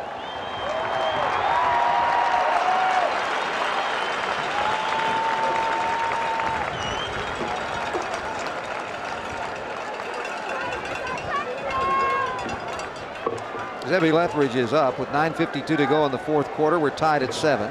Let's go down to the sideline for our medical reporter now, Bill Land. What's going up? Well, they're going down hard and fast, aren't they? Leland McElroy was ready to put his helmet on in case that play had stood. So I'm assuming he's going back in. His ankle is all right, though. Obviously, he's hobbled a little bit. And Chris Sanders got his bell rung. They gave him an aspirin, made sure he knew he was in Lubbock, not College Station, and he'll be back in as well. Yeah, that's the wonders of modern medical science. It's third down and 8. We have a new quarterback. It's Cavazos, and Cavazos fumble. It's picked up, and that's going to be a Texas A&M touchdown. Blitz team on the first play in. No protection. Rich Cody gets the touchdown. There are no flags. Well, wait a minute. Wait a minute. It's coming back again. They're saying they can't advance this. Yeah, that was. They picked it up apparently while they were down. So it can't be advanced. How about all this? He has to. The only way you can advance it is you have to pick it up out of the air. RC's saying, I hate that rule. But you'll notice he didn't pick it up out of the air. Fourth down. It had already bounced. Here's the punt. So you got to get it away. In fact, they might call him down. Did they call him down? No return here. Yeah, well, evidently they called him down because they gave him fourth down instead of giving the Aggies the ball. Yeah, they must have called him down. I'm not sure what they called because the officials didn't do a better job of explaining. No, they never came over. Well, they guess they didn't have to come over if they didn't call a penalty. So the Aggies do not get a touchdown again, and they do get the ball back, however, on their own 24-yard line. Well, the clock's going to become a factor in this ball game. RC, I think, a little unhappy with the official on that call. I think that's why the hat was off his head because I'm sure he threw it down the field. Yeah, the officials, to defend them, they don't have to make a call if there was none. In other words, if they've blown the play dead, so what we saw, it didn't matter. The play was over. Well, they had to rule that the play was dead, that there was forward progress was stopped. I mean, I don't know what else they could have ruled on the play. That's what they had to rule. Of course, they wouldn't have made an announcement on that, so that's where we stand. It is a 1st and 10. Here it is again. Let's see what they could have ruled. Where the play would be dead. Dead there, maybe. He's going backwards, but he lost the ball. But we don't protect quarterbacks in college to the extent they do in the pros. So, well, Aggies can argue that one, I suppose. I would think that'll be run back and forth. And conference commissioner's office who's officiating. Hey, if you're in the Lubbock area, or can be, everyone is invited to attend the first ever Tech Fandango concert tonight. Concert begins at 7:30 on the east lawn of the new Mercott Alumni Center on the southeast corner of the Tech campus. I'll tell you a little bit more about it in a moment. Pulling back to throw. Wow. Incomplete. Went to McElroy, tried to second down and 10. Let me get back to that just a bit.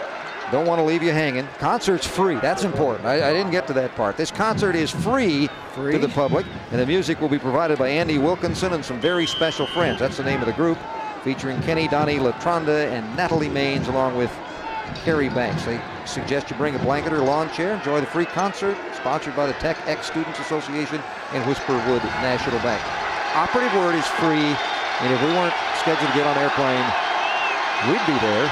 It's free. Second down and 10. I'm sure. Good catch by Sanders. Sanders cuts inside, but he is not yet got first down yardage. The tackle pushed him forward just a little bit. We will see. Robert Johnson first to hit him. I think they're going to make it a first down. It is a first down. Yes. I'll tell you one thing. I feel like he's throwing 2 interceptions, and he's throwing deep in his own territory. I think we got 2 frustrated football teams here in a 7-7 game. Probably the Aggies more frustrated only because they've had a couple of plays that looked like they went in the end zone that didn't. 12 tackles for Zach Thomas in this game. That's what a middle linebacker is supposed to do. Now from there, McElroy goes the other way, and if he can cut the corner, but you cannot outrun Marcus Coleman. What a game Marcus Coleman continues to play. Yeah, they're just one-on-one with McElroy. They're just one-on-one with McElroy and staying with him. Sitting there looking for the cutback. Coleman with an outstanding job. Play design trying to get to the outside. Coleman just sit back to his side waiting for the cutback. There he comes. Just shadowing and mirroring. He's now up to 13 tackles himself, which is 1 more for Mr. Thomas. So if you want to call defense, you look for Coleman or Thomas on the Tech team the way they play today. It's 12, second down and 12. Big play. Big play here, both teams. There's a blitz. Johnson, ball thrown. Interception. Through the interception. Did he hold it? Did he hold it? Wait for the call. Incomplete. No, called incomplete. Boy, it's a panic throw by Pulig there. This is just a panic throw here by Pulig. He's really frustrated and really struggling today. See, he feels the pressure coming here now. He doesn't want to take the sack. Gets away from there and throws it right out to where he thinks the outlet man is, but he throws right into coverage. Robert Johnson's there now. You'll see here a better shot of whether he held it or not. Nope.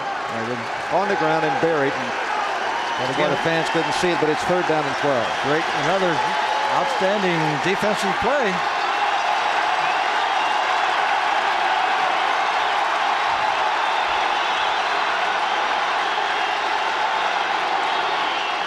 Pulig. Out pattern, incomplete. I'm looking for flags, don't see any. It's an incomplete pass.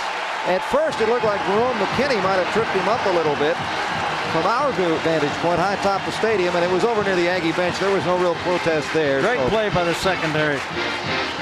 Strong safety come off on a blitz, and you look at the coverage. They're just in great position on every pass play. And it's 4th and 12. Tech defensive staff is just defense the patterns that the Aggies run. Sean Terry will punt. Wow. Oh, does he get distance on this job? Wow. If he had been down on his own 5-yard line, he might have kicked the field. It's going to be a 67-yard punt from the line of scrimmage. We'll take a break and be back. Don't go away. Still tied at 7.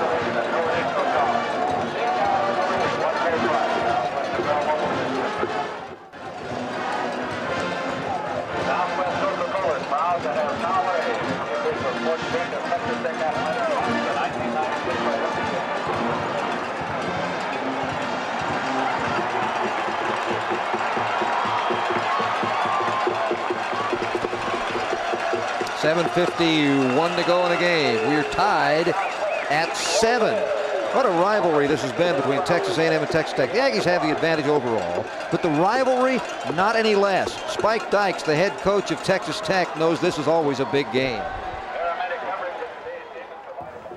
I've got a lot of respect for the way they've done their business. They really have taken that program and they've headed off in a great direction, a spiral toward the top. And I think with a little luck here and a little luck there, that they'll have a chance to win a national championship in the next few years. And those are the kind of teams you like to play. Hopefully, our productivity will continue to increase. Our program will be more productive, and we'll be able to play them in a manner in which we have and beat them some.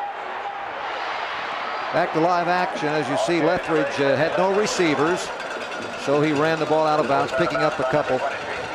One player that's been kept in check pretty well by A&M's defense, because most offensive players have been kept in check. Field Scoble, he was an intended receiver on the near side. He's not been able to break loose. Instead, Donnie Hart's made some big catches. Bo Adams.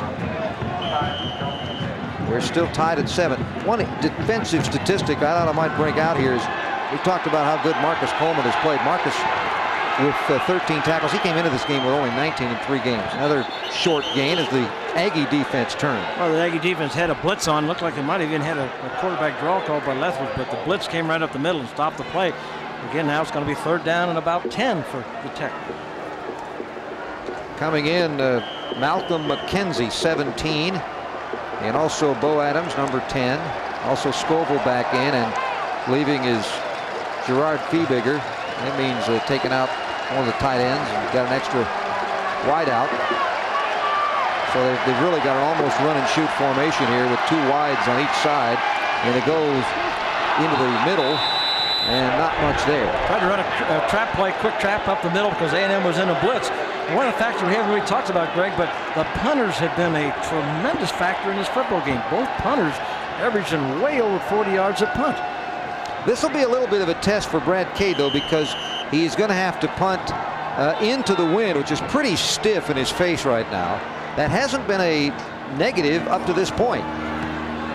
And this one it may. This one is short. The wind brought it down, and it hit a lineman in the back, and that killed it right at midfield. So it'll be 1st down for the Yankees there. Don't forget, Thursday night at 7:30, you can catch the world champion Houston Rockets in preseason action as they battle the San Antonio Spurs. They'll be wearing the funny new uniforms. Don't miss this classic matchup between Hakeem Olajuwon and David Robinson as the Rockets and Spurs go head-to-head live from the Summit. Now check your local listings. The Rockets and Spurs, Thursday night at 7:30 on Prime Sports, and of course that is not available in all markets. Funny new uniforms. Globetrotters have been wearing those kind for years. A little bit of an editorial comment on my part, I think. 6 minutes and 32 seconds to go. Well, I like them. Okay, good. Now the owner doesn't have to write. Ball's on the 48-yard line inside the Tech territory.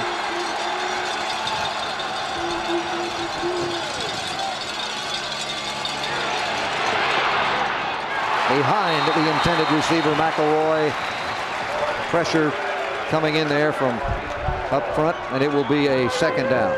Well, you're almost at the point, Greg, where you think one of these teams is going to make a big play offensively or defensively, and that could very well decide the football game. Pressure again. Pulley couldn't get the ball out there when he wanted to and had to throw it, and he wasn't under control. Sean Johnson, who was the one putting some pressure on. Well, I think you're right. I think if I had to lean one direction or the other, I'd suspect that the big play is going to be on defense. Well, the defense has dominated. 2nd down and 10. Tech secondary has come very close to making some of them. Good blocking. A lot of time. Overthrown. It was intended for Sanders. That would have been tough to complete, though, because right there was Sean Hurd. Yes, it was overthrown, but if it wasn't, Hurd was right there. 3 receivers in the pattern downfield, and when you get 3 receivers, easy to read. You can see they're putting a lot of maximum protection, keeping people in. There's McElroy making a block, Smith making a block, so there's only 3 receivers out, and as you can see, no one is open. 3rd down and 10. 6:21 left. A couple of heavyweight fighters just slugging it out. Neither one can find an opening. The Aggies have had a couple of bad breaks on what might have been or appeared at one point to be defensive touchdowns. Pulley holds his ground, and it is incomplete. That was intended out to the right out Hawkins, but he couldn't come back for it enough, and it's 4th down. Now that's the kind of play big-time receiver has to make once in a while. You got to make that play. You can see the secondary, and again, 3 receivers down there. You can see how close they are, how well covered they are. Black jerseys right on top of the spot. Would have been a great catch, but it was a catchable ball. 4th down. Sean gets the punt away. Sean Terry gets it out of bounds. It's inside the 20, so, well, maybe it is. Yeah, he's going to mark it right about the 13. That's a good job by Sean Terry. Instead of putting it into the end zone, he just poops it out of bounds there. Saturday afternoon, November 4th, the Red Raiders will play the Texas Longhorns in Austin. Talk about the rivalry with the Aggies. Well, that one's just about as big. If you plan to go to that game, make plans now to attend the Texas Tech ex-students Raider Ruckus. That's Friday evening at 7:30 at the Austin Capitol Marriott. Now, that's the Capitol Marriott. Don't go to the Capitol. Governor George might be disturbed. It'll be lots of fun and a good opportunity to catch up with some good old friends. That's the Raider Ruckus, Friday night, November 30th at the Austin Capitol Marriott. He won't be disturbed. He's out watching high school football games on Friday evening. That's true, and he's here today. Ball on the 13-yard line. He's spending some time here in West Texas, and now he's audible into this play. He's audible to that play. Ball is deflected and incomplete. 2nd down. Oh, it's a struggle. It is a struggle. Zebby Lethridge. That's 25 pass attempts for Lethridge. Because of the great punting, 13. Well, that's well above his percentage for the year. Because he only 36%. Here you see a 50%er in this game. 7-7 with 6:04. Hands barred. Boy, there just is nowhere to go. The running game is not there. Reggie Brown, Pat Williams, and that's for both teams. Both teams done a great job. Their defensive coaches preparing their team to stop the basic plays of each other's offense. And again, you got another big 3rd down play. 3rd down from the defensive standpoint. If the Aggies stop them, they should get the ball in decent field position. And obviously, Texas Tech would love to make a 1st down and get out of this hole. And good field position or great field position hasn't been all that common because, as you pointed out, the punters. Texas has been 1 for 11 on 3rd down situations. Now and again, this is a long one. 3rd down and 9. Looks like they're setting up for a blitz. Well, the guard moved. There was movement. They didn't catch it. Now they finally did. Yep. Guard moved in there, and that's going to set them back 5 more yards. Fake blitz in there, and one of the guards blinks a little bit. Oh, I'd blink little if all of a sudden there was a guy lined up over me that no one was supposed to block. Dead ball, false start, offense. I believe Holdman, 43, was in a slot where he was going to have some room to get through, and that caused some movement. Wore a freshman red shirt from A-Leaf Elsik High. And these are the plays where offensive coaches just kind of cross their fingers. I know it's a tough situation to make a 1st down. Well, you thought about it. I think he's been trained now as Brandon Mitchell brought him down. I think Zethie's been brought maybe overtrained as to not take off, because he might have been able to get a little bit, but he hesitated, and it's a loss on the play. It's 4th down. Nobody, the coverage was pretty good downfield by the Aggies, but they also had pressure and he couldn't see him. And that wasn't enough for the 1st down anyway, so in reality, why, rather than take a chance of getting the ball batted down or knocked down, why, Brad Cade's punt. Now he needs a roll here, and he isn't going to get it. It's going the wrong way. And now finally, when we talk about field position, it is the Aggies, after the 2 teams exchange the ball, that have gained the yardage. They will put the ball in play on the 37-yard line. And there's 4 minutes and 35 seconds remaining in this football game, Greg, so it's kind of an important drive, I believe, from the Aggie standpoint. They've had a few. They have not been able to take advantage of the field position they have had. Well, they haven't had it much. And the same can be said with Texas Tech. 7-7, 4:39 left. Right out top of the screen, as you see it, is Connell. He's got 2 men in the backfield to give to McElroy. McElroy is being gone. The ball is fumbled, but no control. It'll still be the Aggies football. And again, that was Marcus Coleman. Unbelievable game he's playing. Well, Coleman is a Raider, what they call him, the Raider, the rover, strong safety. He's watching McElroy all the way. That's his assignment, to stay with him. You see him mirroring him right here. He knows where McElroy's out all the time, stripped the ball away from him, and then proceeded to kick it out of bounds. It is retained by the Aggies because they were the last team to have full possession. And so it will be a second down, loss on that play of a couple, second down and 12. There you see Mr. Coleman. The only play that had success was an outside screen. Pulig almost thrown behind the receiver enough that it might have been intercepted, but it was incomplete. Sean Banks had dropped back in coverage, and it'll be third down. Well, Pulig didn't like the route to his receivers. You can see him going talking to receivers about what they were supposed to do and what they didn't do. A little miscommunication on the receiver standpoint. Pulig was anticipating him going one way, and the receiver went the other way. These two teams tied in 1960. A mere 35 years ago. It was a 14-14 game then. There have been some great games in this series, and this is going to go in with them. Obviously another big third down play. Pulig. There's a screen. Inside it goes again to Hawkins. He drops the football. It's kicked loose. It is going to be, I believe, retained by Pulig. But more losses. Well, that's the only play that they've had success with, and obviously Texas Tech adjusted to it. That's that outside screen. Was heads-up play by Pulig recovering his fumble. There's the screen, trying to come to the inside. Who causes the fumble? Mr. Coleman. Mr. Marcus Coleman, they're going to call him. And Pulig was recovered that fumble. Mr. Marcus Coleman is playing a tremendous football game. Yeah, we aren't giving the awards for this game, but he wins one anyway. He's that good. That ball's kicked out of bounds. Yeah. He wins our producer. He's our punting coach. That ball goes out of bounds at the 16-yard line, where it'll be Texas Tech trying it again. Now time's a factor. They got a long way to go, and they have shown no ability to go that far, but neither has Texas A&M. It's been an exciting football game for 7-7 football game. Sure Normally, 7-7, you say, well, but do good. Well, it's been exciting. A lot of exciting things happening. And I think that's the important thing for all football fans to take into consideration. Sometimes we lose the sight of the fact. Take it one game at a time, individual games. Don't worry what it means conference-wise or national title-wise. Just look at the game, and it's fun. Zebby Lethridge has some running room. He's got the first down. He's across the 35-yard line. They're going to knock him out of bounds at the 33. It is a first down for Texas Tech. Wind drops him out, but it's a first down. He got him out of the hole. He got him out of the hole. Nobody was open. He had to run outside containment to that by the Aggies was lost. Takes advantage of it. It's a big play which can help change field position. He had 105 yards rushing coming into this game. He's done a very good job of not being a runner in this game, but now that we're down to crunch time, who knows? Back of your line, and remember, Bryant kicked a 61-yard field goal as a freshman.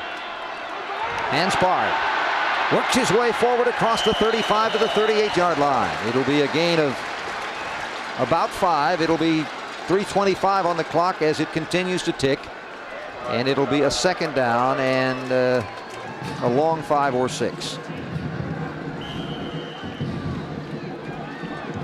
The way this game has gone, the way the game has been played, it's only going to be satisfying for the team that wins, even though both teams' defensive coaches ought to stand up and applaud their defensive players. They have done great jobs. Look at that. Wow. Bang! Right there. Dat Nguyen said, okay. He shook himself up a little bit. He's going to come out of the game, but Nguyen, the Vietnamese-born, lives in Rockport. 6'1", 213 pounds, has played a strong game at inside linebacker. Stepped up into that hole and made that play. Now another third down situation for Tech. And Greg, they are 1 for 12 on third down situations. This one's a little shorter than what they've had, though. Yeah, they've had a lot of long ones. This one's only 3rd and 3. It's a question of calling the right play and then executing it. Lethridge looks back. First down. And more. Feeberger cuts inside the 30 or 40-yard line and then is stopped as he tried to cut back inside to the 41. Feeberger, the 6'5", 250-pound senior tight end from Flower Mound with the first down. Now, the clock stops, of course, to move the chains, and with 2:07, that's not quite a factor yet, especially now they're if they can methodically keep moving at 2, 3, 4, 5 yards at a time, they can get a field goal. Well, it's Tech's game to win or tie at this particular That's point. right. And they're in a great position because they know they have a great long-range field goal kicker. Tony Rogers loosening up on the sideline. It's first down. They still need to gain a couple more first downs. And they don't need to get sacked. Oh, he's got a man open in the end zone. Incomplete. Oh, it was intended in the end zone, but it could not be picked up. The intended receiver was Matt Dubik, the junior from Fort Lauderdale. He was involved in a big play earlier, and oh boy. That's what a scrambling quarterback can do for you. You have to stay with your coverage awful long, and as you see, he was open. Second down. Now, that was a good play, but it's very important that they get another 10 yards or more. I would think so, and I would be a bit surprised to see him run the ball here. And that means they don't have to necessarily go to the end zone. That was a nice play because it was potentially a touchdown, as you could see. Now they need yards. Minute 43 and timeout. Let's check the timeout, sir. That will give them 1. Didn't like what he saw from the defensive standpoint, and while they talk it over, we'll talk it over. We'll take a break and be back with a minute 43 to play. Tech 7, A&M 7.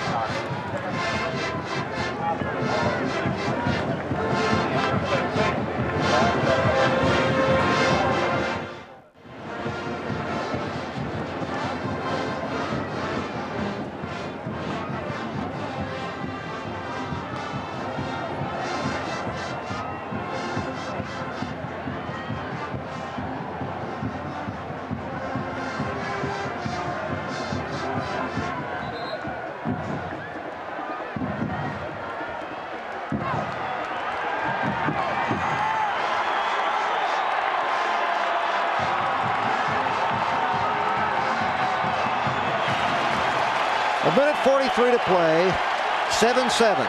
Timeout story. Texas Tech has 1 left. Texas Tech has 2 left. This is a second down and 10.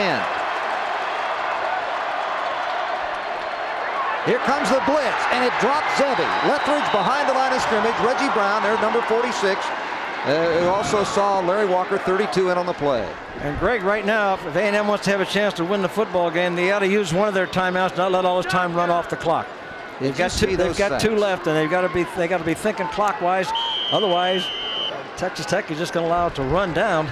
They'll make one big play here, and that's that. But see, A&M not going to give themselves any time, even if they try a field goal or whatever. The odds now of Texas Tech getting within field goal range have dropped greatly. It's 3rd and 16. Dubik in motion. Ball is away in time. Dubik drops it. Tried to turn before he had the ball. Now, he would not likely have gotten enough for the first down, but he might have gotten it back down close enough to kick a field goal. Now they do not have that opportunity. That was the reason, again, that A&M should have used that timeout, because now there's only 54 seconds. If they'd used the timeout, there would have been a minute and 20 or 25 seconds remaining on the clock. Pass was down around the knees, but I have to think that he turned his head a little bit. He wanted to run before he caught the football. Now it's 4th down, Cade to punt. It's a boom miss in the end zone. Don't give him a chance to return it. Well, it's not in the end zone, but a fair catch. Mickens at the 13. Great job. Great punt. Great punt. The Aggies way backed up with just 45, 46 seconds remaining in the football game. Now, don't forget, next Saturday afternoon, the Aggies will play host to SMU at Kyle Field. And if you can't be there for the game, you can catch it live right here on Special Order Sports. I'll be joined in the booth by Aggie great Bucky Richardson, who'll be doing his first game, trying to do some analysis. We worked on a practice game together. I think he'll be fun. That's the Aggies and Mustangs next Saturday, 1 o'clock on Special Order Sports. Pulley. Incomplete. The ball sailed a little bit, and it couldn't be handled. Dwayne Price was there on the tackle, but Chris Sanders was the intended receiver. Now, I think you're probably wondering, the Aggies have this streak going. Well, they do. They've not been beaten in 29 Southwest Conference games, but this would be headed toward a tie, and that streak would thus be still intact. It is 41 seconds to play.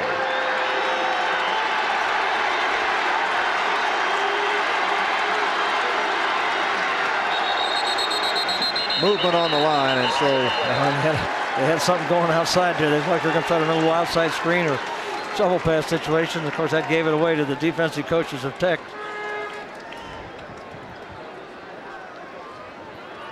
That should put a couple seconds back on the clock.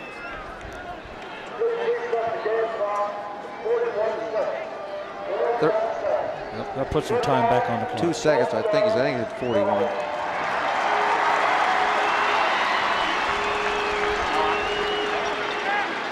Eager, huh? That's Chris Ruman. Well, you're flirting with danger if you're the Aggies right now. Flirting with real danger. 10 penalties, 52 yards for A&M. They've gone backwards on penalties. Tech's gone backwards on sacks. Completed on the outside for a short gain up to about the 15-yard line. That, of course, stops the clock even though they don't get the first down. Hawkins on the catch, and 37 seconds to play, and it's third down. Here's a deal where that last timeout gets used by Tech if they can hold him from getting a first down here. Pulig intercepted. Zach Thomas, touchdown. Told you you're flirting with danger.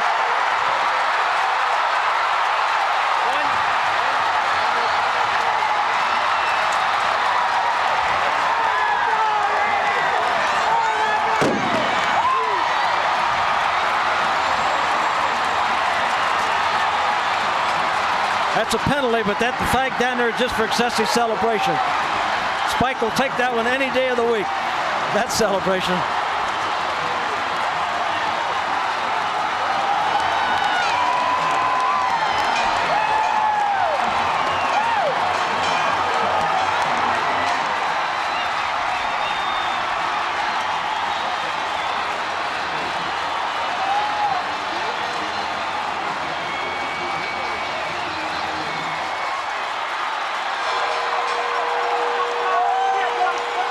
Zach Thomas with 12 tackles, 1 fumble recovery, 1 interception for a touchdown. The Aggies fans stunned as their 29-game unbeaten streak in the Southwest Conference is 30 seconds from being ended. All you second guessers, don't blame RC. He went to try to win the game. He didn't play for the tie. You got to give him credit. He did not play for a tie. He could have sat on the football, could have had a tie. He went and tried to move the football. If you're going to be a national power, you got to go for wins. That's what he was doing. The kick is up. It is perfect.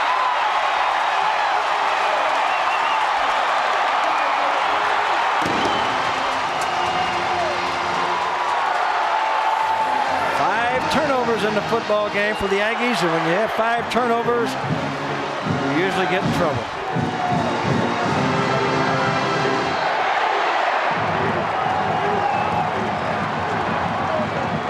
What a celebration there will be in Lubbock this evening. I don't think they're going to kick the ball on this kickoff to McElroy.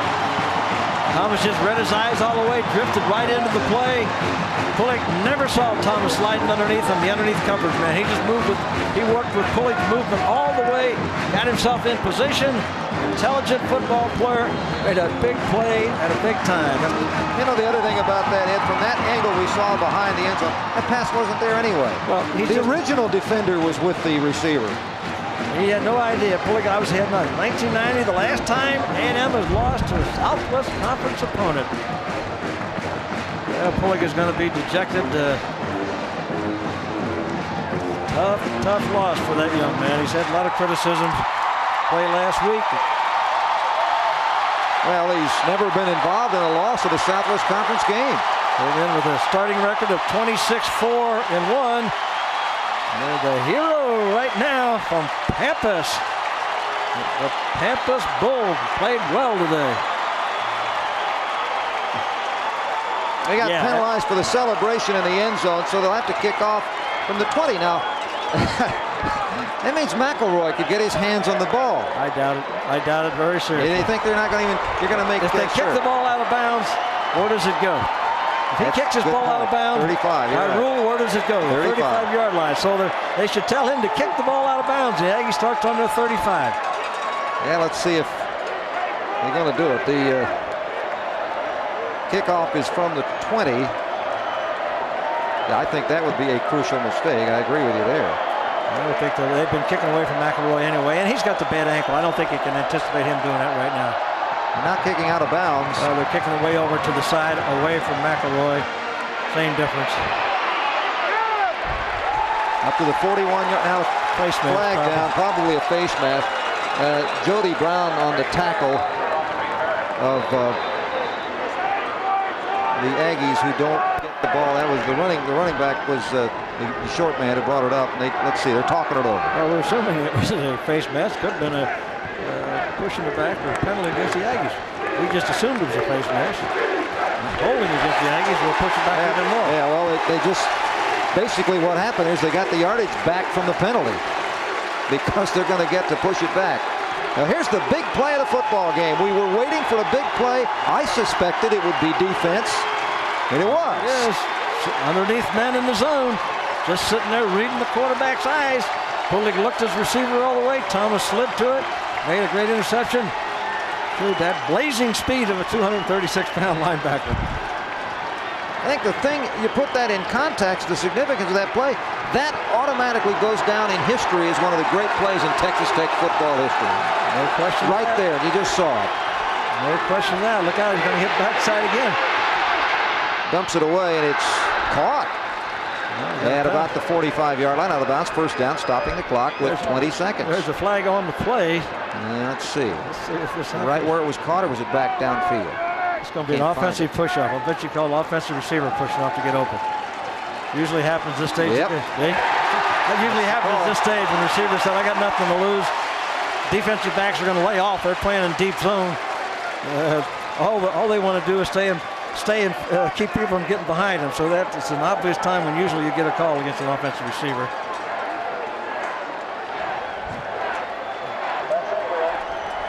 So it comes back. 20 seconds on the clock.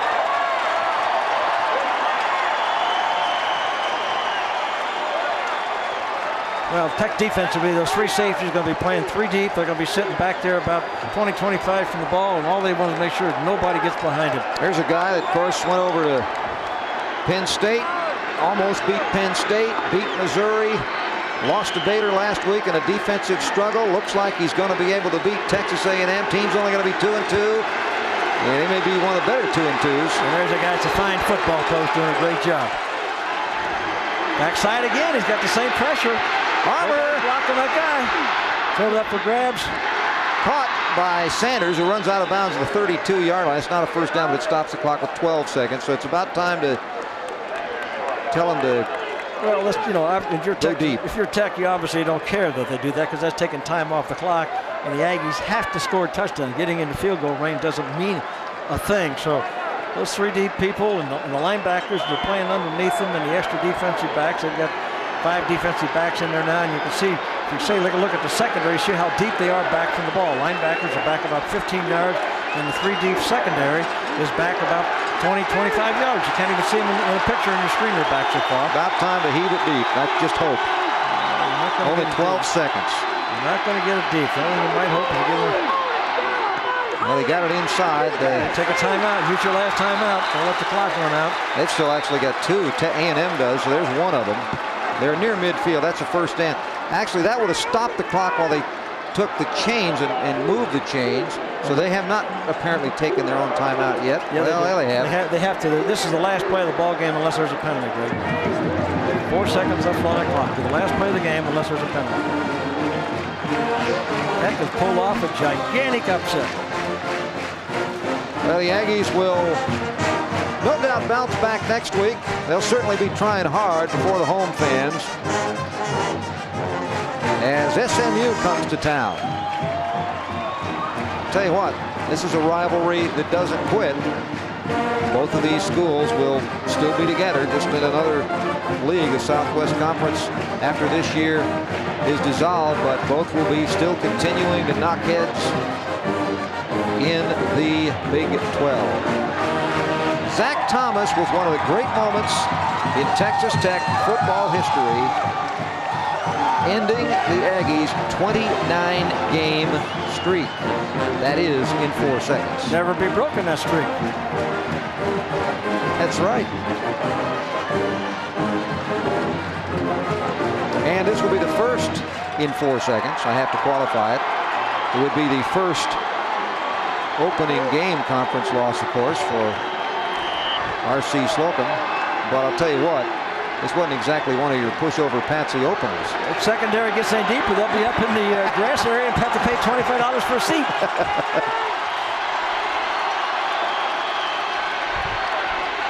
Okay, the clock's at 0, so this is it. It's on the line here. It's over. Oh, what a celebration this will be. It has already begun. R.C. is a gentleman. He'll walk over. I flat guarantee you, if he wanted anybody to do it, it had to be Spike Dykes. They're great friends. And I guarantee he's saying the right things to Spike Dykes right now. Even if he is dejected, doesn't make any difference what anybody says to Spike Dykes. He's a happy man right now.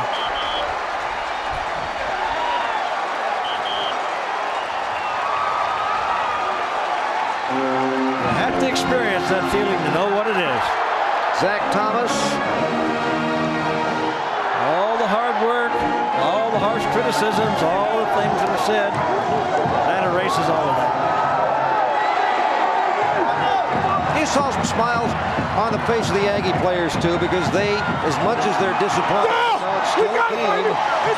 And as long as you play as hard as you can for as long as you can, and if you come up short, there's nothing you can do about it. The celebration begins on the field. Oh, yeah. Tech students, the Fandango ought to be jumping tonight. There are a lot of Aggie fans that made it here for the game, and we got Zach Thomas on the sideline with Bill Land, so let's go down to the guy who's made one of the great plays in Tech history. Thanks very much, Greg. You know, in big games, they always talk about great players make great plays. Well, Zach, you certainly fit the mold today. Congratulations. Well, you know, I've been a little rusty all day because I've been sick all week with strep throat, and I just practiced the last practice. I just want to get something back to the team. I haven't beat A&M in 4 years. It's a great feeling, man. What happened on the game-winning touchdown with the interception? Well, I'm supposed to go man with Leland. He blocked, so I freed up and read him, and he just threw it straight to me. I read him, and he looked off, and he just really watched his receiver, and I cut under, and next thing you know, man, it's in my hands, and it's just a free way to the touchdown from there. Congratulations for a sick man. You look pretty good right now. Well, thank you, thank you. Thank you very much. Zach Thomas with the interception and the winning touchdown for Texas Tech. Greg? Thanks a lot, Bill. First, we couldn't find him down there, but they're all kind of together, aren't they? We're going to go to a break, and we'll be back in just a minute.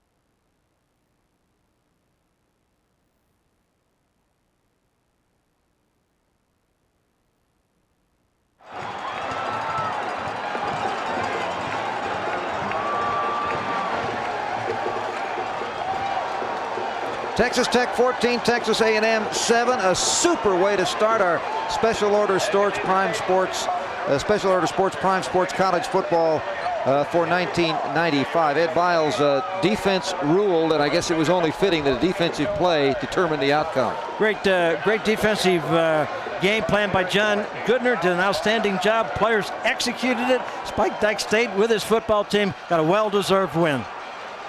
So that just takes care of it. 14-7 Tech over A&M here on Special Order Sports. The executive producer of Special Order Sports is Mike Anastasiou. Senior producer Robert Steinfeld. Technical director Mark Olsmeyer. Associate producer Susie Penders. Our engineer in charge Dwayne Roberts. Statisticians Chris Thomas and Jason Arkenville. Our spotter Chad Smith. And our pay-per-view coordinator Wendy Alvarez. Operations producer is Noella Murphy.